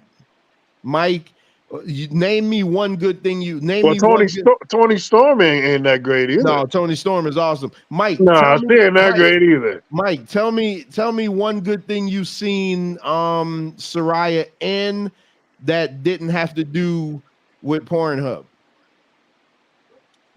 First of all, we're not going to overlook those Pornhub videos. They were not bad. They were very fire. She's a very good performer in and out the ring. Wink, wink. I think it's just sad because her best work was with AJ. Yeah. That's the problem. Yeah, her best you're work right. was AJ, and AJ's gone. AJ took her ball and left, and everybody else sucked until the 4 horsewomen came. And she was literally for Saraya. Woo, girl, you fantastic.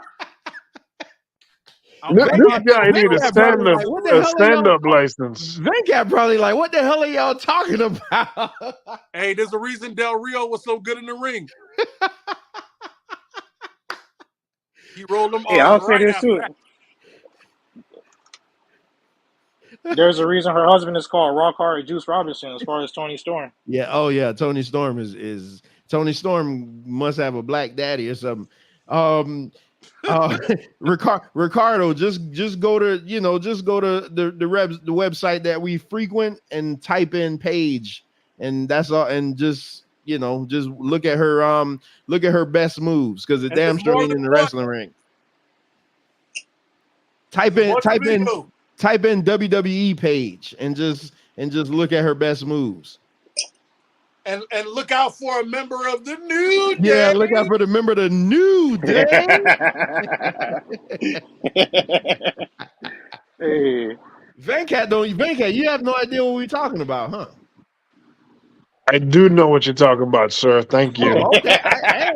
Listen, you the good wholesome one. You don't drink, you don't smoke, you don't do nothing. I don't know. Sorry, straight edge society. You don't dabble in stuff with us heathens. That's right. I'm not a heathenistic. I'm not even going to go along with that. But I think Saraya going to win this just because she's been back long enough and they see her as a star for some reason. But I think why? I think because she sucks. But I think Mercedes will come back and do a cameo to challenge her, or Jade is too big for these guys. I was thinking maybe Jade would come back, but I'm looking at Mercedes. She's gone. Hey, Trevor, Mercedes is in a feud with Willow, so I don't think she's going to interfere in this. You talking about Mercedes Martinez, right? No, I'm talking about Mercedes Moné, Sasha Banks. Oh, that Mercedes. Oh, okay. He's trying to be respectful now. All right. Yeah, I think whoever wins this match, Sasha Banks will come and confront them at the end, and then you'll get your big stare down.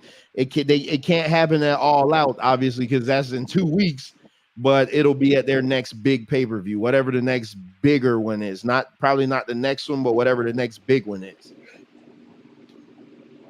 Yeah, they have something else for the year. This should be it, Revolution. Right? Yeah, I think Revolution is usually in November, I believe, if I'm not mistaken. I would save it till next year. A match that big, and again, it ain't big because any of these women in the match. It's just big because of Mercedes' name recognition, and all the WWE haters are gonna mark out and jizz over themselves and be like, we got. Well, maybe she's gonna show up here. Maybe if you're in this big London show, this is the place to make an appearance. She absolutely gonna show up here. If she show up, then the best option would be for Sheeta to win because that would be the best match they can put on by far. Yeah, Sheeta's the best. Sheeta's a beast. Mercedes don't want none of these Japanese girls. So speaking of the Asian women, Brandon, my bad. I keep saying your name, man. What how her or not Kyrie, her or Io, and you know what I'm talking about. I ain't talking about work rate. Io still okay.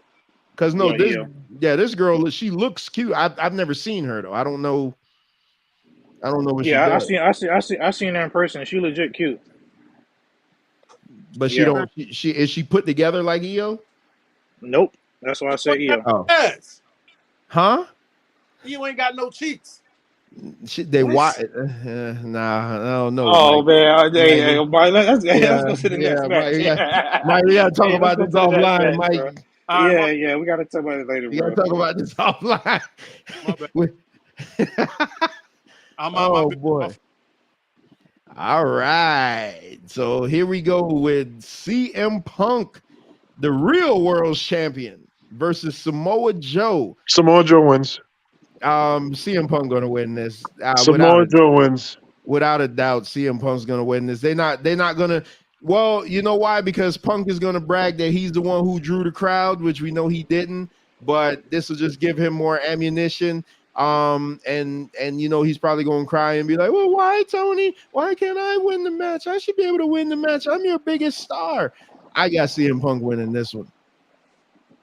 Yeah, I think CM Punk gonna win. I think Samoa Joe's gonna punish him and beat the hell out of him. And CM Punk, I don't want to see him do the GTS. I was listening to y'all start earlier. I feel like if he win, it got to be the Anaconda Vice. But at the same time, I don't see Samoa Joe tapping out. And I don't know. So I don't know if they're going to do a roll-up or this might be the heel turn and he might do a dirty win. You know, like grab the rope or grab his tights or something like that. But I don't know. But I definitely got CM Punk winning though. Because we're talking about long-term storytelling here. So we need CM Punk to be the champion. And eventually Kenny Omega is going to come to Collision and he's going to challenge him for the belt. Do you see him ever pulling out the Pepsi plunge? Oof. Venkat, when you get a chance, just look up the Pepsi plunge. Just type in CM Punk Pepsi plunge. Not on Samoa Joe, but yeah, I see him pulling it out though.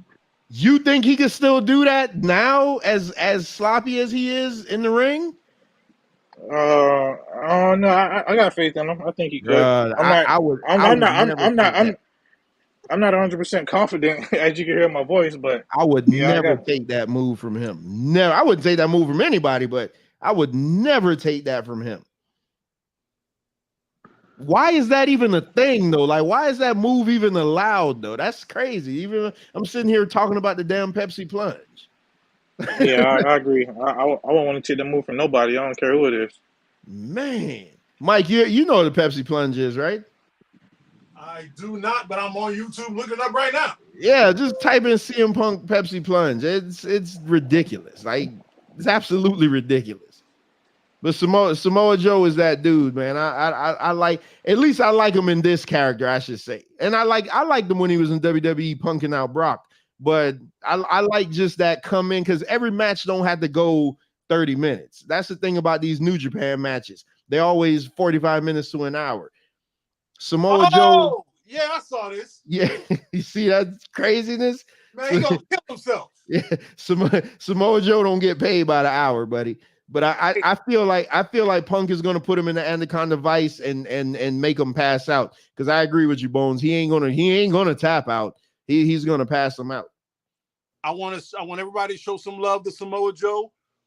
That Twisted Metal show is hilarious, and he is great in it. Yeah, I only saw the previews. Yeah, I gotta get on that. 4, he is hilarious. I haven't seen it. I heard it's pretty good though. You don't get to see his face, but you damn sure know that's his body. He got a distinctive look, boy. Yes, he does. It works. It works for the character. I think it does. It was a great selection. I think it was a good move. Yeah, that's why certain people like Big Otis. Can you imagine if Otis was a skinny guy? That it would never work. It would never work. So Samoa Joe, yeah, his body really fits him just because he plays off. He plays a tough guy good. He's like Taz. Even though I feel like Samoa Joe is a legit tough guy, and I thought Taz, and not just me, based on what other wrestlers were saying, he played a guy that was a tough guy. Well, the thing about Taz too, Taz was real short too, so that kind of took a lot out of it. You know what I mean? I don't know how tall he is, but he was real short. Hey, y'all watch how you talk about Taz. He's from Brooklyn, New York. I'm a big fan of him. Yeah, he was a little suplex machine though, man. ECW. At least As he a can matter of fact, commentate better than Bray Wyatt. My God, that nigga. Wade Barrett, you mean? Oh, Wade Barrett. Yeah, whatever. He's so garbage. I can't even get his name right. What's up, St. Louis? Oh yeah, Chris, what's up, Chris? What's up, St. Louis? Ricardo. It was another person put a message in here. Damn, I didn't get it. I starred it. Hold on, let me go back and read it. Somebody put in a message. Hi, my name is Dare Rich. And they're asking, who do you see as the 3 mystery partners for BCC? Mine is Chris Hero, Suzuki, and Nigel McGuinness. Chris Hero? No. Nah, man, Chris. Hey, you know what? Let me don't say that like that. Let me put some respect on Cassius Ohno. Hey, Chris Hero was that dude in NXT. Oh, bro, Indy Chris Hero, Indy Cassius Ohno was a beast. And like Ring of Honor and stuff like that, man. You know he was supposed to be the 3rd member in the Shield to instead of Roman, but Vince wanted Roman. CM Punk wanted Ohno. But Vince was like, nah, we're gonna put Roman, what they call him, Aki or Iki, whatever his name was at the time. They said we're gonna put him in instead, and that's how. And the rest was history. But can you imagine what the Shield would have looked like with Cassius? It wouldn't have been as good though. I think he would have pulled it off, but I don't think it would have worked as good though. Because Cassius Ohno, he's a bigger dude, man, and like the Shield was about that presentation, and he just didn't have it when it came to that. But that Joker could move, man. I remember that match with him and Velveteen Dream, that knockout match. That was a good ass match, man. Velveteen Dream. That was a good match. That was. Man, Dream. That guy threw away his career. Yeah, big. He will be. Yeah. I think he'll probably go down when it's all said and done as top 3 biggest wasted potential ever. Yeah. Can you imagine him in AEW right now? Even if he wasn't in WWE. So before we get to the main event, all right. So this is up in the air. So you got FTR versus the Young Bucks for the AEW World It's title. not happening. So hey, do we have that Trevor, confirmed that Wheeler's not going to be there? Hey Trevor, I know I sound like a mark, but I watched his trial the other day, and as far as what I can tell, the judge was very lenient because he don't have any prior history, and he didn't know the people that was involved in the incident, and they just chalked it up as like a road rage incident. So, I think he's gonna be there. Yeah, and from what St. Louis recognizing Sting. Yeah, because man, y'all, it ain't that I don't like Sting. You're not supposed to be 64 and still doing this. I see Sting as a grandfather. I don't want. Okay, but Trevor, bro, Trevor, it's a tag. Your limited mentality ain't Sting's reality. It's a tag team match. It's not a singles match. It's not a singles hardcore cage match. You know, it's a tag team. So I saw Jerry Lawler work in the ring with Dolph Ziggler, who's one of the safest wrestlers in the world, end up getting a damn heart attack. So yeah,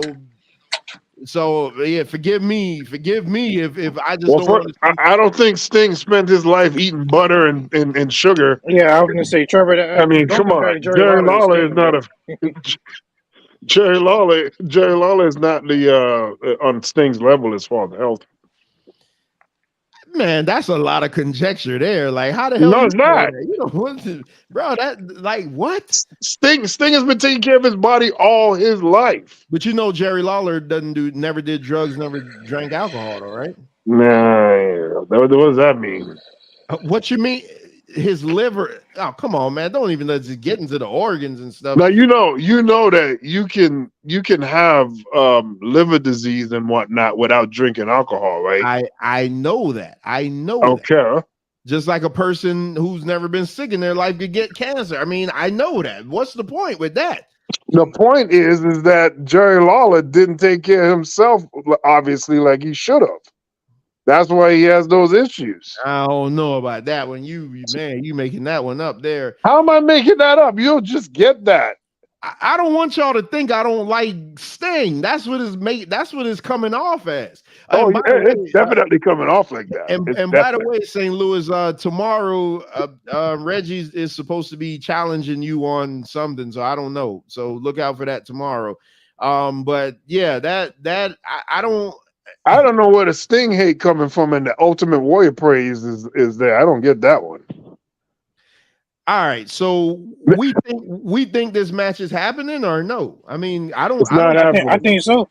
I think so because I haven't seen anything that said he's not getting over exactly. And the judge didn't. The judge is very lenient with him, and like I said, he don't have any prior criminal history, so it was pretty lenient. So let's say he doesn't make it, right?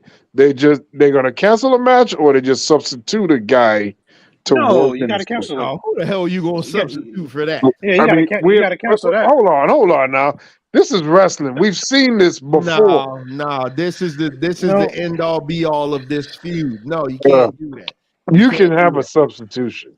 No, you can't do that. I mean, you could still have the Young Bucks wrestle because you just have to make an appearance, but it can't be against Dax Harwood and somebody else if it ain't Cash Wheeler. Yeah, nah. If it God, this pains me to say this. If it happens, I see the Young Bucks winning, and I don't know why, but I just see the Young Bucks winning if the match goes down, and it'll be kind of Tony's kind of like, all right, man, you kind of put a black eye on the company. We got to take the belts off of you, and if the Young Bucks win, that means you could prolong the feud. If FTR wins, then that's it. You can't do it anymore because they're saying that this is it. This is the finality of this. So I got the Young Bucks. God, I can't believe how the hell did that sound? I got the Young Bucks. I think the Young Bucks are gonna win. Hey, but Trevor, one of the downfalls of AEW is their disciplinary action, and Tony Khan doesn't really, lay the hammer down the way WWE would. So he's not going to get no repercussions from that. As far as they're not going to take the title away from him because of that, the way WWE would. I got FTR winning this match. I think it's going to be a banger. I think it's going to be a classic, and it's probably going to be, if not match of the night, the second best match of the night. This is match of the night all day. This is match of the night. All right. Bryan Danielson not going to be in their card, right? Nah. No, he's still injured. He's still injured, right? Yeah. Yeah. Yeah, that sucks that he's not on there. Mike, who you got? I mean, God, I got the Young Bucks. Man, gotta check my temperature when I get off of here. Okay. Trevor been talking bad about the Young Bucks forever. My goodness. Sound like you and Hogan, which I love. Just say you like the Young Bucks. It's okay. God. Not better than FTR, but they're a fabulous tag team. You can say it. Nah. I mean, I'm just waiting for your pick because you ain't gonna hear that from me. I'm gonna go with AEW Trevor and pick one of the best tag teams of all time, the Young Bucks. Well, that's a little bit strong there, Mike. No, all time. I just wanted to be linked to Trevor's name that I said that. And my only reasoning though is because they're saying that this is it. And if it's going to be it, then FTR has to win. And then if FTR wins, who's next? So I'm always looking at, unless you're going to bring the Lucha Brothers and have them do something. But I just think if you have the Young Bucks, then you could make like a This Is It Part 2 type thing. Aren't the Luchadors going for the trio soon against the dark? Damn it, what they called? Oh, the House of Black. House of Black. Right, you're gonna say the Dark Order? Yeah. Right now, right now Pac is injured, so I don't know unless they put Eddie Kingston in there. But Pac is injured right now. Jeez. Again. Pac is always injured. Yeah. All right. And who you got, Bones? I got FTR winning. You got FTR. Venkat, who you got? If he comes back, FTR. Yeah, I'm gonna go FTR. I haven't heard anything that he's not going to, and it's not Canada. If it was Canada, then the match is off because Canada not letting you in their country if you got any issues. London, England, I doubt they got any damn restrictions. If this was Canada, you're not getting in. That's why the Usos can't be in Canada. Well, now they can, but for the longest, that's why they couldn't be in Canada. You and your criminal frivolity. All right, so in the main event, hopefully this is the main event because MJF, he didn't main event the last pay-per-view. In the main event, you got you got MJF versus Adam Cole. I got MJF is retaining, but Adam Cole is going to turn on him, and dare I say that we're going to get an MJF babyface championship run because CM Punk is obviously being turned heel. He gonna turn heel at this show, and MJF would be the great foe for him. I got MJF beating Adam Cole. Adam Cole is I like Adam Cole. I loved NXT Adam Cole, but Adam Cole is just a seat warmer right now for somebody bigger. I got MJF. I agree. I think MJF is going to win. I think MJF should win. I got MJF winning, but because Roderick Strong will interfere and turn on Adam Cole for weeks and weeks and weeks and weeks and weeks. Roderick Strong has been chasing Adam Cole, trying to talk to him. Like looking like basically like his little brother. Just being abandoned, basically like little stepbrother or something like that. So I feel like it's all going to build up, and the Kingdom, which is Matt Taven and Mike Kanellis, they have been approaching Roderick Strong. So I feel like he's going to end up joining them, and he's going to end up, turning on Adam Cole, and that's going to set up a feud, and it's going to bring back Kyle O'Reilly. Bobby Fish ain't coming back. He done messed up his name, but Kyle O'Reilly. What is his health stat? That guy's all messed up. I'm not sure, but I don't know. I'm just thinking about the long-term storytelling, and I feel like Roderick is going to turn on Adam Cole, and turn is going to lead MJF to retain, and that's going to be it. Mike? Bones is right. I agree with him because he's right like Mike. 100%. Yeah. Never going to lose this belt until after he resigns. There's a reason the belt is Burberry. It's not leaving his shoulders. It ain't going to happen. It don't matter who show up. Hulk Hogan could show up in the Rock's drawers. He's not losing. MJF's, I believe they got it in the contract. He is not losing that belt. He's going to do all kinds of great promos, all kinds of great storylines, but he will be the champion until 2024 passes and he re-ups. You heard me say it. I think especially with this Endeavor deal going down, he'll definitely re-up. I don't. And at this point, the way WWE is booking people, I really don't want to see him over there. I think like Jay White made the right decision because I don't know anything about Jay White, but just watching him work, his style wouldn't work. His style wouldn't work on the main roster. It would work in NXT, but it wouldn't work on the main roster. So I'm glad. And at this point, who the hell cares what company a guy's working for? It's like we got this damn turf war going on. I just say make the most money that you can make and just be great at the same time. But yeah, Adam Cole is awesome. NXT Adam Cole. I just wish that this Adam Cole would like something about him. He looks off. He looks too skinny. He looks like his body doesn't look right. Something's wrong. Hey, Trevor, he not as fluid as he was in NXT to me. Like, I don't know. I can't explain it either, but he's just not as fluid. I don't know. That's the best way I can say it. I don't know what all this hate is. Y'all need to stop. Adam Cole. No, he good, but he just not as he was in NXT Black and Gold in my opinion. But he is good still though, That was like, and I'm happy to see him back because I thought for a while, he wasn't going to come back, and I thought he was, I wasn't going to see him again. So I'm grateful to have him back. nobody can do that forever. He was a kid. He's a grown man now. He holding it down. Well, so what do you guys give this? I think if the FTR Young Bucks match goes down, I think that's probably going to be a whole 1.5 points by itself.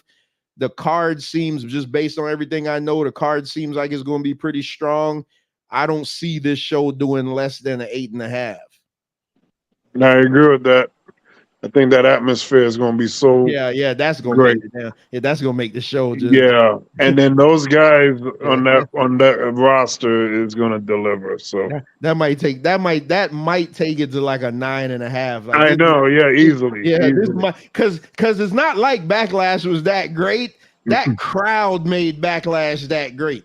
And I think we gave Backlash, I gave it like a damn near a 9 because I just thought it was so good. But I think this crowd is, dare I say, I may give my first 10 let's just call it what it is. FTR, that match is going to carry the entire show. And I think if I watch that, the rest of the card could do whatever the hell they want to do. I just think that that match is going to be so great. Those guys are perfect. If there ever was a perfect wrestling team, that's it right there. Them. And the Young Bucks just gonna come along for the ride, and all they got to do is don't do anything to make me just be like, chill out with the super kicks. Don't slap your thigh too much. Just put on your big boy draws, man. Just do some real wrestling. I think this is gonna be a 9 out of 10. I think a sleeper match is gonna be the Ospreay Jericho match because I feel like just like how the Zelina Vega and Rhea Ripley match was, I feel like that's going to be that match on this card because the crowd is going to be insane for Ospreay because he don't fight over there a lot. He mostly in Japan and the States, and I feel like they're going to be insane for Jericho too. So I feel like that's going to be a sleeper match. And I think it's going to be a 9 out of 10 because I don't really give out 10. So I'm gonna just say it's going to be a 9 out of 10. So the setup for the arena, does AEW change up? Like, WCW always had different types of arenas. They always had a different look. They always had a different layout from event to event. Is AEW like that pretty much, or is it always the same look? That's one thing me and my friend Chris always complain about. They don't go all out, pun intended, or all in as they should. I feel like with the setups because we all know money not an issue because Tony Khan got the money. You know what I mean? So I don't know why they don't go. Because at first, if you look at like the first All In, or Double or Nothing, they had the casino chips on the stage and stuff like that. And then kind of later, they kind of got away from it a little bit. But I feel like for this one, they got to go all in. Yeah, that set design, they need to really do something different. If this is the biggest show ever, not just for them, but for wrestling, they need to make that look special. Like that arena, that whole setup, set design got to be on point. They definitely going to have the LED stage, like the stage where it's a LED. I feel like they're definitely going to have that. So that's always pretty cool to see.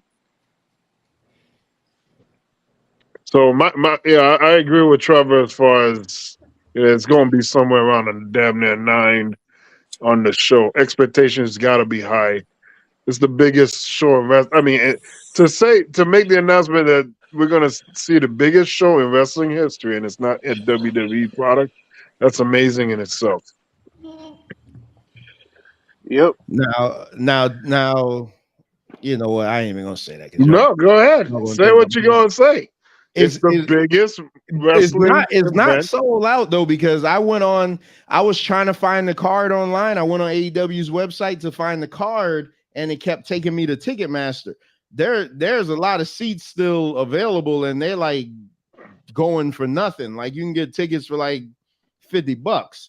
So which is not an issue. I'm just saying, like, you know, it's going to be a lot of people there, but I'd be curious if Dave Meltzer will be like, oh, that's paper, or, you know, did they paper it like they accused WWE of doing and stuff like that? We'll see. We'll see. I just got a message. Hold on, I just got a message that somebody's stealing my YouTube profile. Wait a minute, what the hell? How's that possible? Yeah, I'm looking at it right now, bro. Like, these people on YouTube, man. Hold on, I need description. I need to get on that show because I could be wrong about something that I believe. Yeah, people know I don't even talk. I don't talk like that. What's the name of the channel? The cursing layman. So it's not, they're stealing your stuff. So it's one of these whacked out religious guys that don't like the fact that I cuss. He's probably mad that I'm taking people away from him.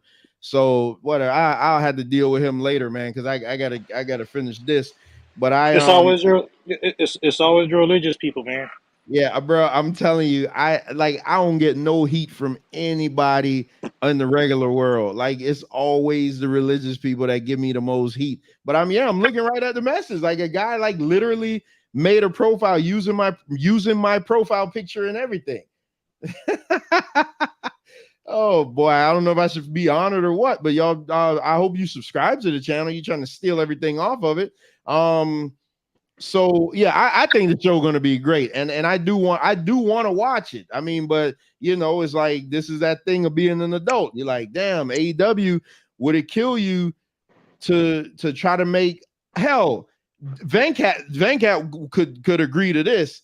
If this show is the biggest wrestling show of all time as far as attendance, what would it hurt them to make the pay-per-view $25?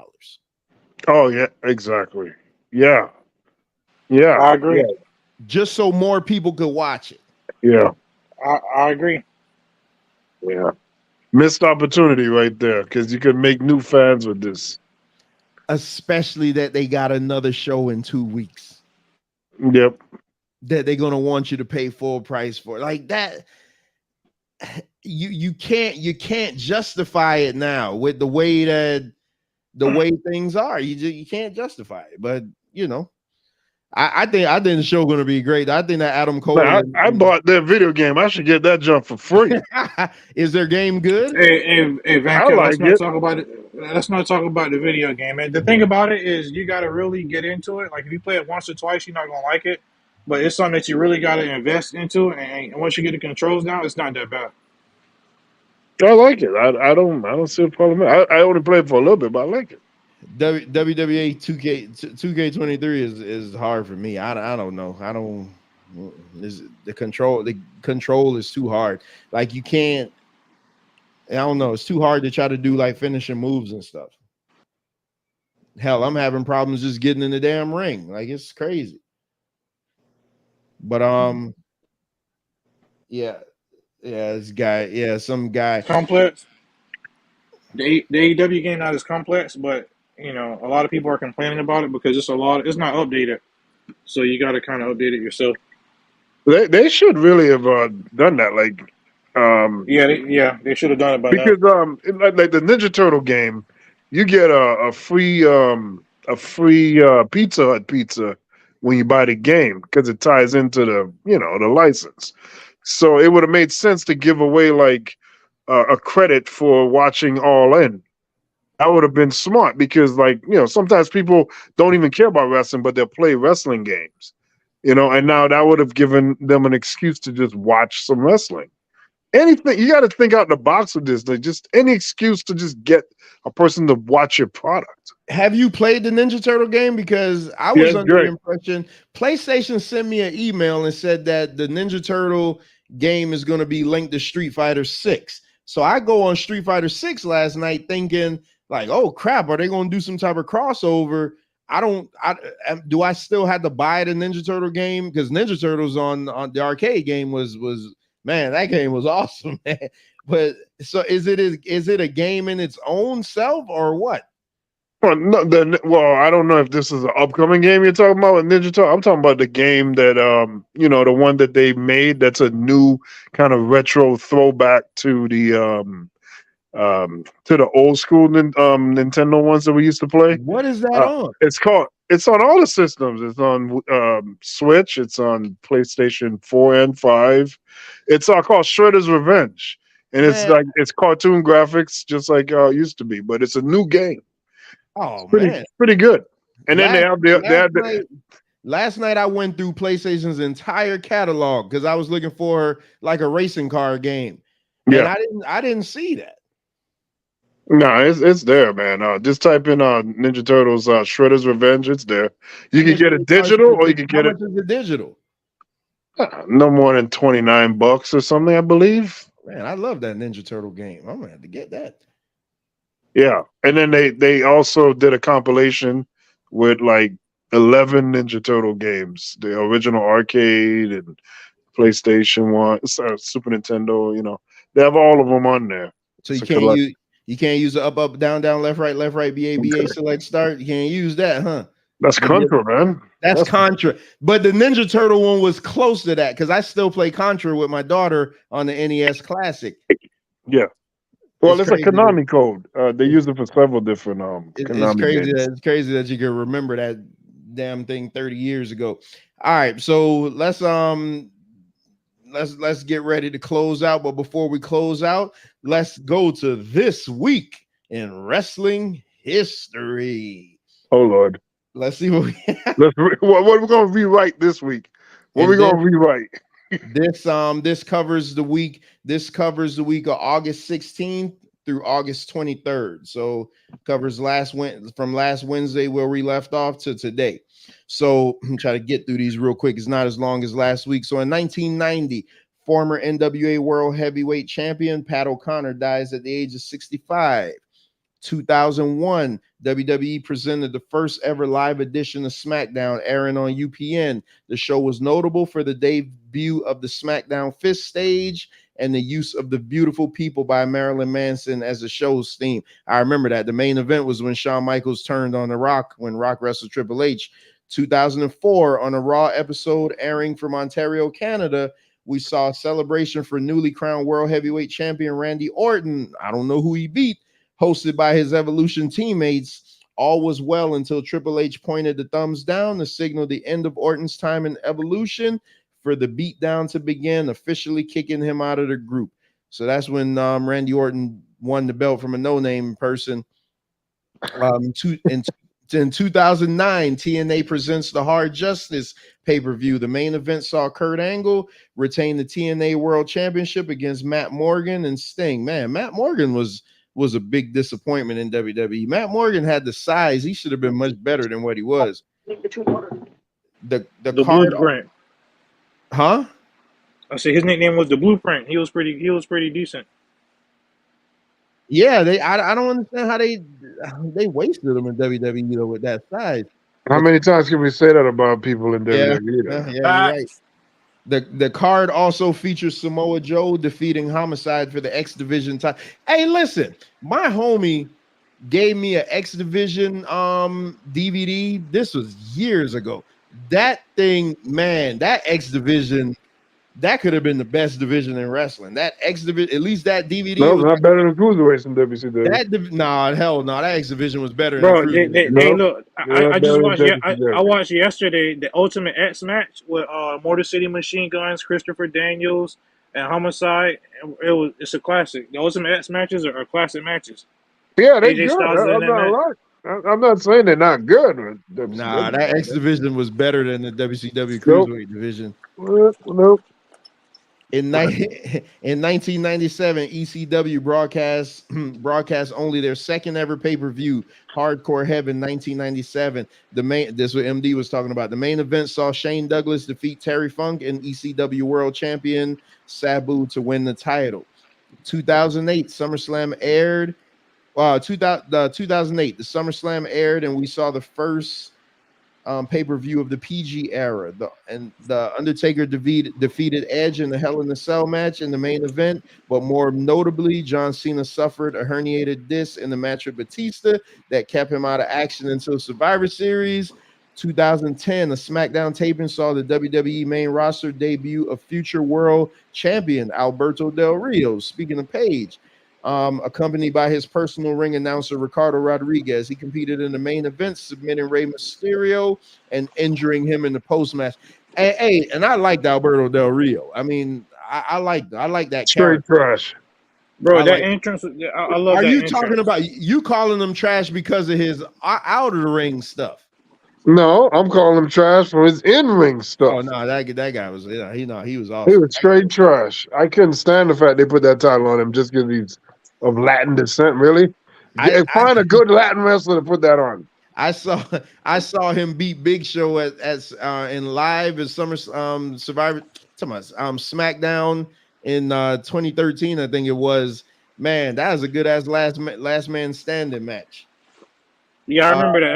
That's when he buried him with the announce tables and they counted to 10 in Spanish. because they did the double turn that night. That's when they turned Del Rio face that night because Big Show, his contract legit was up. 2014 Suplex City. SummerSlam became Suplex City when Brock Lesnar completely dominated John Cena to win the WWE Championship. 16 suplexes and an F5 later, and we had a new face of the company. Also on this night, Stephanie McMahon competed in her first match since 2003 in a successful effort against Brie Bella. That was a good match. I'm gonna tell you, boys, Stephanie don't really have bad matches. That's a good character. 1993, WCW presents Clash of Champions 24. Big Van Vader defeated Davey Boy Smith in the main event to retain the WCW World Championship. Van Cass going to say, it wasn't a WCW title. Go ahead and tell me that. Oh, Lord. More guy, when you be burying yourself, man. More famously, the Shockmaster made his debut in a backstage scene. Oh, Lord, I saw that live. I was recording on a VCR, and when they went to commercial after that, I rewind the tape right to the point where it was happening, and I erased right over it. And I was so embarrassed. I was so embarrassed. I erased it. I went right over it. I couldn't handle that, man. I was like so mad. You didn't like, so you call yourself the man that rules the world. I got something for you. Come fight me. And then all you can hear is Davey in the back. Oh God, he fell on his ass. He fell on his ass. He fell on his bloody ass. In 1996, SummerSlam 96 was headlined by Shawn Michaels versus Vader for the WWF title. That was the biggest waste of time. They should have put that title on Vader. The match was restarted twice at the behest of Jim Cornette after both the DQ and the count-out win for Vader. Eventually, Shawn Michaels would come out the victor. That the match was good, but that was a terrible decision not to put that belt on Vader that night. 1975, the Golden Greek Jim Landis passed away as a result of a heart attack. 1990, Ricky Choshu defeated Big Van Vader in Tokyo for the IWGP Heavyweight Championship. In 2001, in the midst of the invasion angle, WWE presented SummerSlam from the Compaq Center in San Jose, California. The card featured mainly WWE versus the Alliance matches, with several title changes occurring, including The Rock defeating Booker T for the WCW Championship. That was stupid. And Edge taking the WWE Intercontinental Championship from Lance Storm. That was terrible.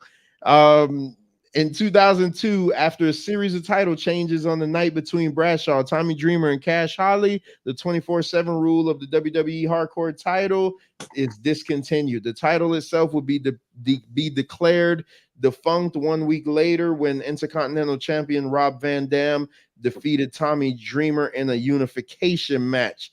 I got a couple of more. In 2012, WWE presented SummerSlam at the Staples Center in Los Angeles, a fairly lackluster event, which was headlined by Brock Lesnar getting a win over Triple H by submit. That sucked. And Triple H was trying to do the slow, I'm sorry at the end. Like, we didn't give a shit. Get that terrible event off our TV. Oh, talk about it. An event in 2017, NXT Takeover Brooklyn 3 took place at the Barclays Center in Brooklyn, New York, featured 2 title changes. Alexander Wolf and Eric Young of Sanity defeated the Authors of Pain for the NXT tag titles, and Drew McIntyre won the NXT championship from Bobby Roode, which he lost at the next show. Hey Trevor, can I just say something real quick? That tag team match was one of my favorite tag team matches because it was pure chaos throughout the entirety of the match. Alexander Wolf took a beating in that match. Yes, he did. Yeah, he took and hit the back. I think the back of his head got cut open, right? Yeah. The Authors of Pain was good. That's another, like, they had the Authors of Pain working with as Seth Rollins' henchmen, and then all of a sudden they just disappeared and they fired them. Like, do you know who would do that? Do you know who did you see the Authors of Pain, Venkat? You know who that No, team is? no. That's a good name though. I like that name. Go look them up. And the funny thing about it, they when they debuted on NXT, they debuted beating up American Alpha, which is Chad Gable and Jason Jordan. And then they pan to the entrance. Paul Ellering walks out, and the NXT crowd chanted, "Who are you?" I hated them for that. Like, I loathed them they disrespect Paul Ellering. They didn't know who he was. They're retarded, man. That's retarded. That's when I realized that's when you can actually use the word retarded, because that's really retarded. That's when I realized the type of wrestling fan I am is not for this world. Like, because man, that's some bull crap right there. That's ridiculous. Oh man, wait a minute. MD is saying something. Oh crap! Dang, I gotta go back. MD is saying I think Ray Phoenix just got hurt. He's saying that in the chat. Then he's saying now it looks like it's part of an angle. So we'll stay tuned to that. St. Louis said I miss WCW. Yeah, it's hard for me to read the chat when I'm doing these this week segments because I'm looking at another screen. St. Louis says the Monday Night Wars was fun every Monday, and said, yeah, it was must see TV. WCW and WWF. You had to flick the channels back and forth. Christopher Morales was saying the video game with the collection is called a Cowabunga. The Cowabunga. Okay, the Cowabunga collection. Okay. Yeah. I'm telling you, last night I looked through the entire PS5 game collection, and I didn't see like nothing Ninja Turtles popped up, and they had a couple of. Let's go into search and type in Ninja Turtles. Yeah, that Ninja Turtles game was awesome. All right, I got a couple more. In 1995. IWA Japan presented the Kawasaki Dream event in Kawasaki, Japan. The match featured speaking of Terry Funk, the match featured the infamous King of Death match tournament. The final saw Cactus Jack defeat Terry Funk in no ropes, exploding barbed wire, exploding ring time bomb match. And they show highlights of that all the time. That title of that match just sounds crazy. Let's see, 2001 Monday Night Raw played host to Austin Appreciation Night as the Alliance paid tribute to their leader, Stone Cold Steve Austin. The party was ruined when Kurt Angle drove a milk truck to ringside and doused the group in milk. I remember that. That was awesome. Yeah.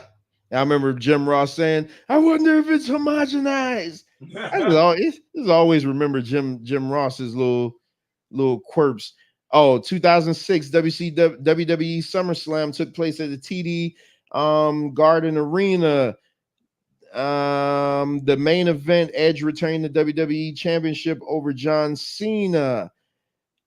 What year was that? 2006. Was it called the TD Arena in 2006? Yeah, it says TD Bank North Garden Arena. I mean, you're going to dispute it. Go ahead and dispute it. I don't know. I don't remember if it was called that yet. in the main event, yeah. So Edge won. This is the night Hulk. Wait, okay. So this is the year after. All right. Edge retained the WWE Championship over John Cena. Several one-of-a-kind matches took place at the event, such as Hulk Hogan versus Randy Orton, Big Show versus Sabu, Ric Flair versus Mick Foley, and Triple H and Shawn Michaels versus Vince and Shane. 2010, Skandar Akbar passed away as a result of prostate cancer. 2016. 2010, Skandar Akbar died. Oh wow. Well, you thought he was still alive? No, I just prostate. My God, keep going. I didn't know that. 2016 NXT TakeOver Brooklyn 2 takes place at the Barclays Center. The event is headlined by a trio of sensational matches that showcases the very best of the NXT division. In the main event, Shinsuke Nakamura defeated Samoa Joe to become the first ever two-time champion. Asuka successfully defended her title against Bayley, and the Revival defended their tag titles in a win over DIY. That was awesome. 2017 WWE SummerSlam goes down at the Barclays Center. That night, Brock Lesnar defeated Samoa Joe, Braun Strowman, and Roman Reigns in a fatal four-way match to retain the Universal title. That was a good match. 1979, Dusty Rhodes defeated Harley Race to win his first NWA World Heavyweight title in Tampa, Florida. He would hold the belt for only 5 days before losing it back to Race. Yeah, Dusty never had no real long sustained runs. His runs were always just short. In 2000, Lita defeated Stephanie McMahon to win the WWE Women's title. This match was the first time in history that a women's match main evented Monday Night Raw. I don't know about that one. I think Trish and Lita was the first. I don't know. I had to go look at that. Yeah, I think you're right, Trevor. Trish and Lita was the first. Yeah, Trish and Lita was the first main event. 2000, these guys just making up their own jump, man. 2005, SummerSlam takes place at the MCI Center in Washington. The event is notable. I love this match. I don't care what nobody says. Notable for Shawn Michaels facing Hulk Hogan's in singles action for the first time. Hogan takes the win in what proved to be their one and only encounter. Y'all know the story about that. Hulk Hogan was mad. They wanted to do a 3-match trilogy, but Shawn Michaels went into business for himself and started bumping like crazy. When I was watching the match at the time, I didn't think he was doing anything crazy, but I went back and watched it. I watched it maybe a year ago. Yeah, he was being over the top. I left that match like, oh, this is a great match. I thought it was great. I thought it was fantastic. I was really happy with the match. I went back and I watched it about a year ago because I was listening to Court Bauer and he was talking about it. And then I looked at it. I'm like, yeah, Shawn was overdoing it there. Yeah. My favorite part when Hogan's walking back and forth pissed off. He threw that kick and Shawn Michaels will fly 15 feet in the air. Yeah. And Hogan's like, God damn it. I'm like, that's what you get for being an asshole. But to be real though, I never thought anything of it though. Because Shawn Michaels has done stuff like that. Exactly. And that's why it didn't feel like anything out of the norm. So earlier in the show, Rey Mysterio fought Eddie Guerrero in a ladder match for the custody of Dominic Mysterio as the prize. No winners there.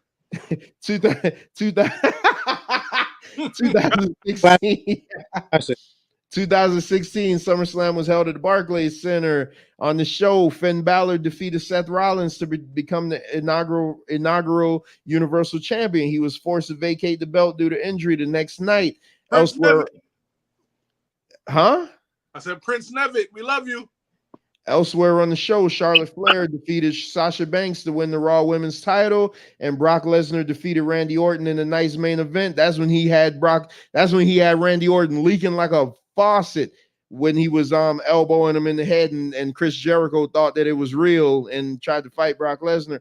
1999, a highly eventful SummerSlam took place. The main event saw Mankind defeat champion Stone Cold Steve Austin and Triple H in a triple threat match officiated by Minnesota Governor Jesse the Body Ventura, only for Triple H to beat him, a couple nights later for the title. 2005, WWE champion John Cena defeated Chris Jericho in a You're Fired match. This would be Jericho's last appearance in WWE until his return in November 2007. 2015 at NXT TakeOver Brooklyn, Bayley won the NXT Women's Champion from Sasha Banks in what is considered one of the greatest women's matches of all time. It absolutely was. In front of NXT record audience at that in the Barclays Center. After the match, their fellow four horsewomen, Charlotte and Becky Lynch, came out to join in the celebration to celebrate what they did in women's wrestling. In the night's main event, I forgot that wasn't the main event.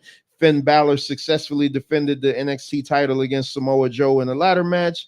1999, the night after SummerSlam, Triple H won his first WWE. Yeah, there you go. Triple H won his first WWE championship when he defeated Mankind on Raw as War. Mankind's reign lasted less than 24 hours and would prove to be Mick Foley's last WWE championship reign. And the only reason they didn't just put the title on Triple H that night is because they didn't want the vision, the aesthetics of Jesse Ventura raising the heel's hand at the end of the night. I mean, sometime you cheapen your damn title. You got a guy win the belt for less than a day just because you didn't want the guy that wanted to sue you holding up the hands of a heel. But he was a heel when he was a wrestler. Exactly. And he's still a damn heel. Yeah. Anyone that hates Hogan as much as me is not a heel. And this is the last. I got two left. 2009, CM Punk fought and defeated Jeff Hardy in a TLC match for the WWE Championship at SummerSlam. I think that's the one Undertaker came out at the end. In 2015, in a winner takes all match for the WWE Championship and the United. Oh boy, talk about terrible booking.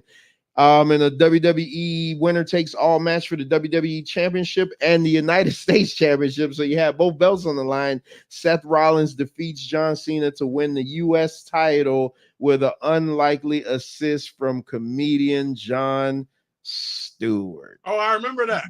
That was dumb. I remember Jon Stewart came in the ring and kicked Cena in the balls. That was terrible. Makes you appreciate RoboCop. But that was terrible though. Like, why? First of all, why book the match to be title versus title? You got your WWE title, unless you only do that when you want to get rid of one. Your WWE title and your US title are not on the same playing field.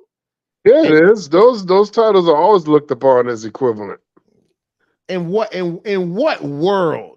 In however it's been forever. WCW's US title is the secondary title, the mid-card championship, as is the Intercontinental title. It's always been that. So why would your secondary title be on the same playing field as your world title? I thought you were saying the Intercontinental in the US. No, it was the WWE title. Yeah, that's ridiculous. Yeah, it's not on the same level. That guy just normally he used to disagreeing with you.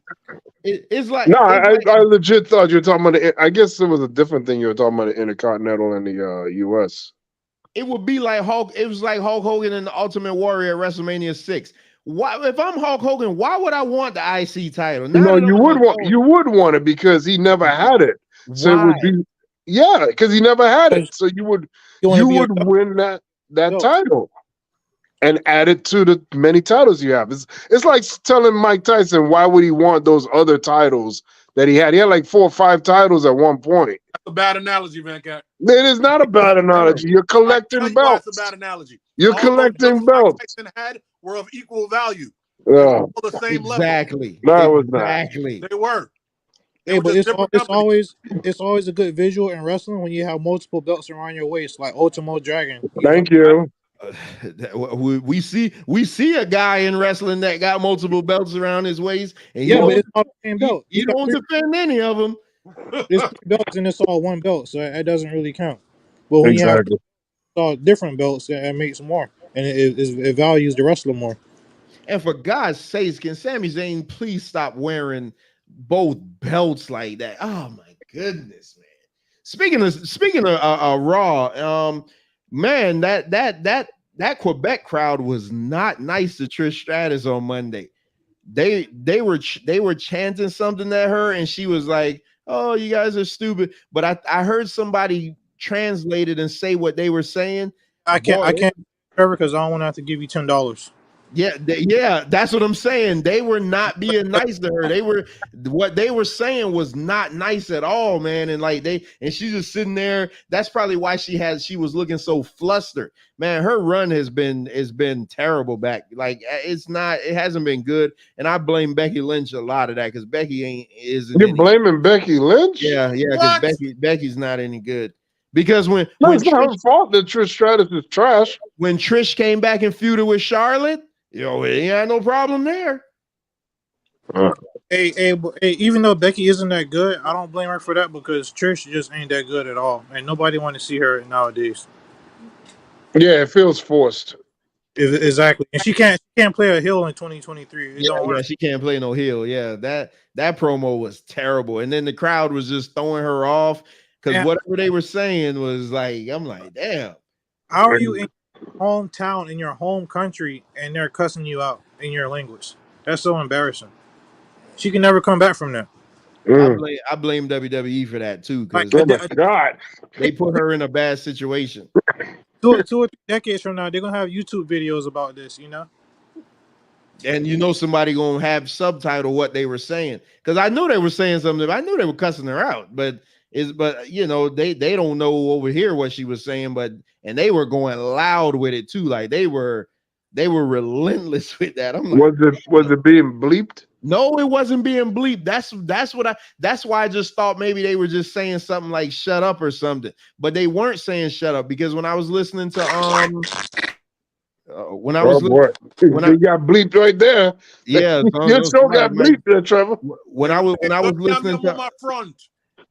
listening to Sean Ross Sapp when they were reviewing Monday Night Raw, somebody typed in what they were saying, and I'm like, oh, I forget what it was, but it was something terrible. It was bad. They were saying, we don't give a F, we don't give a F, we don't give a F while she was talking. Yeah, and they didn't bleep it out because they didn't know. But now, hell, I bet when you go back and watch it in post, I bet they don't show it. Oh wow! Now that that bothers me too, man. The crowd did what they did, and let it go, right? Yeah, let it go. Yeah, because in Great American Bash '90, when the Freebirds were wrestling in the opening match, the crowd was saying Michael is a bitch. Yeah, and it was loud. You could hear it. Yeah, but they were calling them something else too. They were calling. Back at. Yeah. Watch your mouth. Oh Lord. They were calling them a bunch of sticks. All right, fellas. I think we 3 minutes away from that 3 hour mark. Let's see if I can hit this end button because I gotta do the closing. So anyway, I appreciate you guys coming on, man. I think this AEW show should be we got everybody's prediction as far as the overall. Yeah. Like you said, it was a 9.0 for. Yeah, I said a 9 because I don't give out 10s, but it could be a 10, but I'm gonna just say a 9. And Mike, you got yours? If they have no botches, no big botches, that's not gonna happen. It's gonna be a perfect show. We just need Saraya not to mess up. Oh, chill. Hey, you putting a lot on her shoulders because that woman sucks in every way. Bro, I'm gonna go to 9 too. So everybody has high interest on this one. High regards. And I'm gonna watch it live. I ain't gonna wait to download it. I mean, to allegedly download it. No, I'm telling you, it's gonna be a game time decision. I'm telling you because I gotta. Hey, listen, this the decisions you have to make, man. When you sit in this seat, I got to give Venkat the damn manager. And then it's not like StreamYard makes it easy for me. It's okay. So this is ridiculous, Venkat. So the free version of StreamYard comes with 2 manager seats. Yep. So wouldn't you think that the StreamYard version that I pay for, the second level, shouldn't it come with 4 manager seats? Yeah, technically it should. If you're already getting 2 free with the free edition. Right. No, they don't do that. They give me 2 seats with what I have, and in order to get 4 seats, now I got to go up to the $50 a month plan. So that's the ridiculous thing about it. And I wish they could let me do like a la carte where I could pay for what I want, because all I want is extra seats. I don't care about streaming to all these other destinations and stuff. I don't care about that. And it give me 2 extra panel guests. Hell, I'm struggling on Mondays trying to deal with 10. Do they give you an option to stream on Instagram? Yeah. Oh, you should take that, man. And I don't. You should take that. I don't even use Instagram regularly by myself. Yeah, well, you better. What Ric Flair said: if you don't like it, you better learn to love it, because it's the best thing going. Woo! Hey, you ain't allowed to do that. Yeah. Why not? He messed up with that one. No, I didn't. You were hating on Ric Flair this whole show. But that doesn't mean I can't say his stuff. That's exactly what it means, sir. Man, I'll play it next week because I got the spilt. I don't have it programmed into the soundboard, but I have it into my mixer. I got the spilt liquor promo on my things. I just gotta wait for the perfect time to play it. But yeah, so it's gonna be a game time decision for me because I damn sure want to watch it. So we'll see how that goes. Well, you have other choices too, Trevor, because with that money for the AEW show, that's a steak dinner right there. So that's stuff you gotta weigh that in there too. Hey, last week I cooked 4 New York strips with some baked potatoes. So I'm good on steak for the month. Hey, Trevor, what's up? Hit me up 2 days before the show, and I'm gonna see if I can do something for you. All right, cool. All right, bet. See, because Bones act like me and him not neighbors, and he could just come over here and just give me whatever he used. I got you. I told you I got you. And I tried to hit Van Cat, but Van Cat refused to call me back.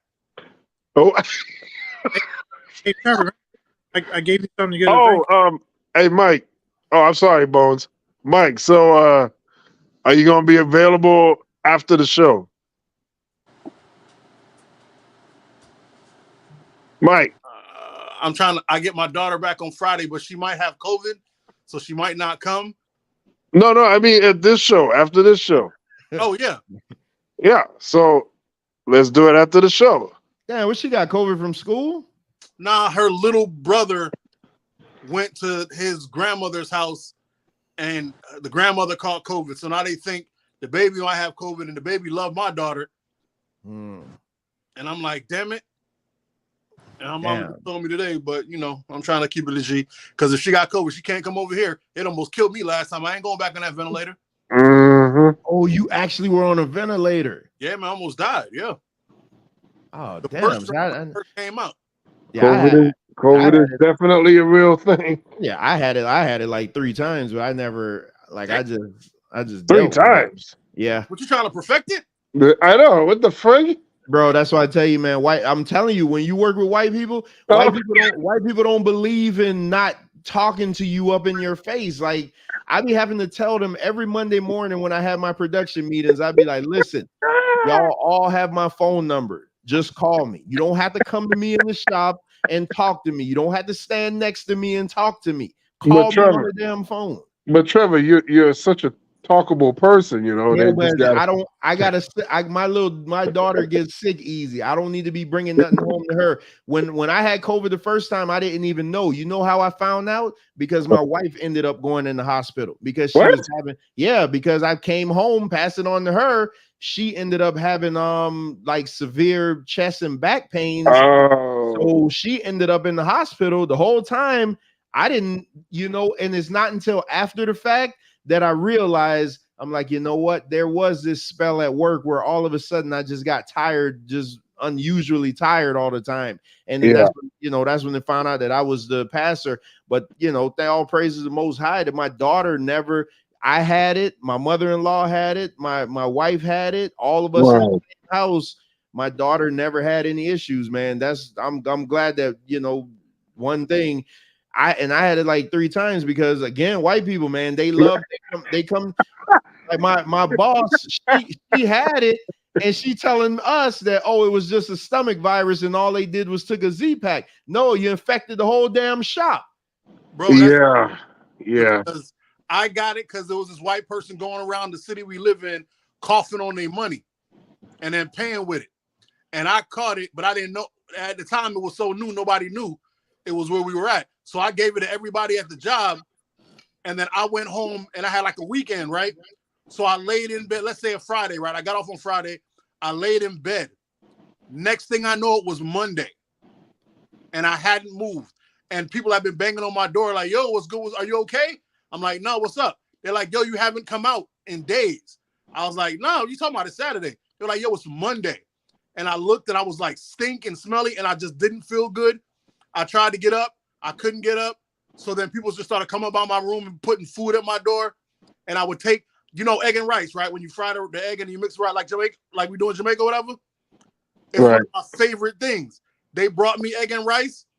I ate 3 grains of rice and passed out for another 2 days. After a week in bed, they just called an ambulance and had them drag me to the hospital. I didn't even know I had COVID. Wow. Had COVID and pneumonia and almost died. It seems like white people just giving everybody COVID. Bro, this white lady was walking around coughing on her money and paying for stuff with them coughed up money. I should beat, if I knew where she lived, I'll beat up. It's like Oprah. You get a COVID. You get a COVID. They didn't know because they act like it wasn't a real thing, man. They thought it was funny. They thought it was real funny. Hell, that's why I got this black spot on my nose right now, wearing that damn mask for a year. Once I brought the shit home the first time, man, I wasn't taking no chances. And then I think my wife probably was a spreader the next time, but So real quick, because St. Louis in the chat, good, so I don't have to type. St. Louis tomorrow night is no holds barred, man. Is a Royal Rumble. Hey, whoever want to come on and challenge who, that's what they gonna do. I'm literally gonna hit go live. I'm gonna say probably 2 things, and then I'm gonna let y'all have at it. I'm gonna sit back and let y'all do what y'all do. So, fellas, again, I've been trying to shut down for about 5 minutes. So I appreciate you guys coming through, man. Y'all make sure if you can, let's check out this AEW show. We'll be back next Wednesday to review it. Should be a very spirited review. I'm tired. I gotta go eat some chicken. I'm like Venkat. I got a big piece of chicken waiting for me. I'm hungry, man. I'm starving, man. Be sitting here talking for 3 hours and I ain't eat my damn stomach doing twist and turn right now. So St. Louis, I'll deal with this guy tomorrow, whoever he is. I can't deal with him tonight. I gotta go eat, and then I gotta go spend time with my daughter before she goes to bed. So fellas, I appreciate y'all coming through. Y'all make sure and tune into the UFC 292 review show with the MMA brothers. Y'all make sure and go check out their first show. Y'all check out the video of me passing the torch to them. I'm gonna tell y'all something, because people laugh at that. That takes a lot for me to literally say that, hey, I'm giving you my show. Like y'all don't understand how big that is. Trevor, I know it took a lot from you, and I know it's not easy for you to do. That's all we really appreciate it, and we take it serious, and we're gonna do you proud. I appreciate that. Y'all make sure and let's hit these timestamps though. and likewise Tuesday, Tape Fist Politics. I already said it on Man Talk Monday. I have nothing to do with that show. That's Venkat's show. Y'all may not even see me on the panel for that show. I'll be listening. Crap, you better be there. I'll be listening, but that's I'll be listening. That's Venkat's and Mike's show, man. I'm tired, man. Whatever. Hey, listen, I'm gonna tell y'all something. These Bible brothers take more out of me than anything that we do here. Me and Mike could argue for 3 hours straight. Me and Venkat could argue for 3 hours straight. I never feel as drained as I do after these Bible shows. So I'm spending more time. Like one of them, I say his name, Adrian. Adrian just sent me a message not too long ago asking me to set up a debate with him. I'm like, no, you come on Thursday and you set the debate up yourself. I'm literally just the host. Y'all set the debate up on your own. I'm done. Because I'm spending too much time here. So like we literally got a show every day of the week almost. So y'all, I'm giving y'all the free open reign tomorrow night. Y'all come on, y'all do your thing. and I'm gonna set the show timer for like 2.5 hours, and we gonna be good to go. So MD has been sending me videos, so I gotta go check them out, and I'll save them so I can upload them for the show next week, because I'm looking over, he is sending me videos from the show, so we'll have a lot of live video from tonight's AEW Dynamite and Collision, because they're doing both. So with all that being said, we got Tape Fist Politics Tuesday. That's what everybody's waiting for. So, we're gonna do that. We're gonna get that done. Venkat, I'll send you the manager this week. I won't forget. Okay. Because there's a Pour Your Heart Out show this Saturday. So after they do that Pour Your Heart Out show Saturday, then I'll send you the manager's link, and hopefully by Sunday I'll decide what I'm gonna do as far as the upgrading of the show. Y'all make sure that the channel is monetized now. Let's not act like Trevor's gonna get rich off of YouTube. That's not gonna happen. Whatever money I make off of this channel, the super chats are open, so y'all can send your boys super chat. Just so everybody understand, this is not a full monetization. This channel is not set for ads yet, so you won't see any ads on the channel. This is just to allow me to get super chats and membership. So if anybody feel inclined and want to send me a super chat, I appreciate that. I did want to read Chris's comment. Whose more recent run was worse, Trish or Ronda? I say Ronda. I say Ronda, because Ronda, just nobody cared about Ronda. Like, that was like, nobody cared. No, I think Trish was worse because just her promo skills are terrible. Her wrestling is terrible. And she looks bad. She's bringing down Zoe Stark, so I thought she would prop her up. The feud is terrible. She's making Becky Lynch look even more terrible than what Becky Lynch already was. It's horrible, Ronda just was such a bore. You remember, we all watch Family Guy on here, right? I know Mike does. Oh yeah, it's a great show. I got it on DVD. You remember the episode where Quagmire and Brian went out to dinner, and then he was like, he was like, you know what, you this and that, you think you're so deep and blah blah blah blah blah, and he was just reading Brian the riot, and then he was like, you know what, I could look past all of that. I could look past everything you do, but you're just so damn boring. And that was the thing with Ronda. Ronda was just so boring. Like that. She was just so boring. Like that was the thing. She just I couldn't take it. It's just too boring. But yeah, so there we go with that. So I'm about to get out of here, fellas. All right, enjoy your chicken. Peace. Yeah, I'm about to go tear this chicken up. I ain't even gonna lie to you. All right, Trevor. Peace. All right. Hey man, get better, Mike, man. I don't, you one of my main hitters, man. I don't like to see you down. Bro, I'm gonna show you what's wrong with me after we get off. It's terrible. I really don't want to see it, Mike. Don't make me laugh. All right, I'm good. Man, go get some generic NyQuil, man, and get some sleep. Big facts. All right, peace out. Oh man, well, Straight Talk Society, they have it. Another tremendous episode of Wrestling with Reality, episode 20. Man, we got 20 episodes. Just inside baseball, 20th episode is when me and Venkat planned to be done over on the other channel. But, things happened and we ended up leaving before the 20th episode. So it's just interesting. When I looked up and I saw that this was episode 20, I'm like, oh, man, we actually did more shows over here than we did over there. So that's how that goes. But, this is where it's at. Straight Talk Society is the place to be. But the train does not stop rolling. Tomorrow night, we got the open biblical discussion. Y'all know how the Bible brothers get down. Y'all know it's going to be crazy. Like, those guys going to come over here and they going to do their thing, man. So y'all make sure and tune into that tomorrow. I'm starting that at 6:30 p.m. my time. Everybody's going to be over. St. Louis, Jansen, Duran. Hopefully Gideon comes through. I hope Lance and KOT come by. Reggie's gonna stop by. Peter Cox, Hayes. Hopefully, these guys set up some conversations. So that's where we are with it.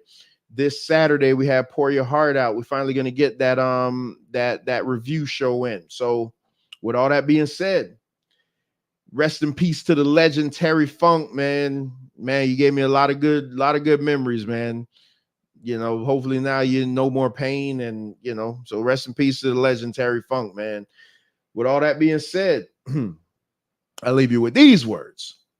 Always seek out the truth for yourself, because if not, you'll fall victim to other people's interpretations of them.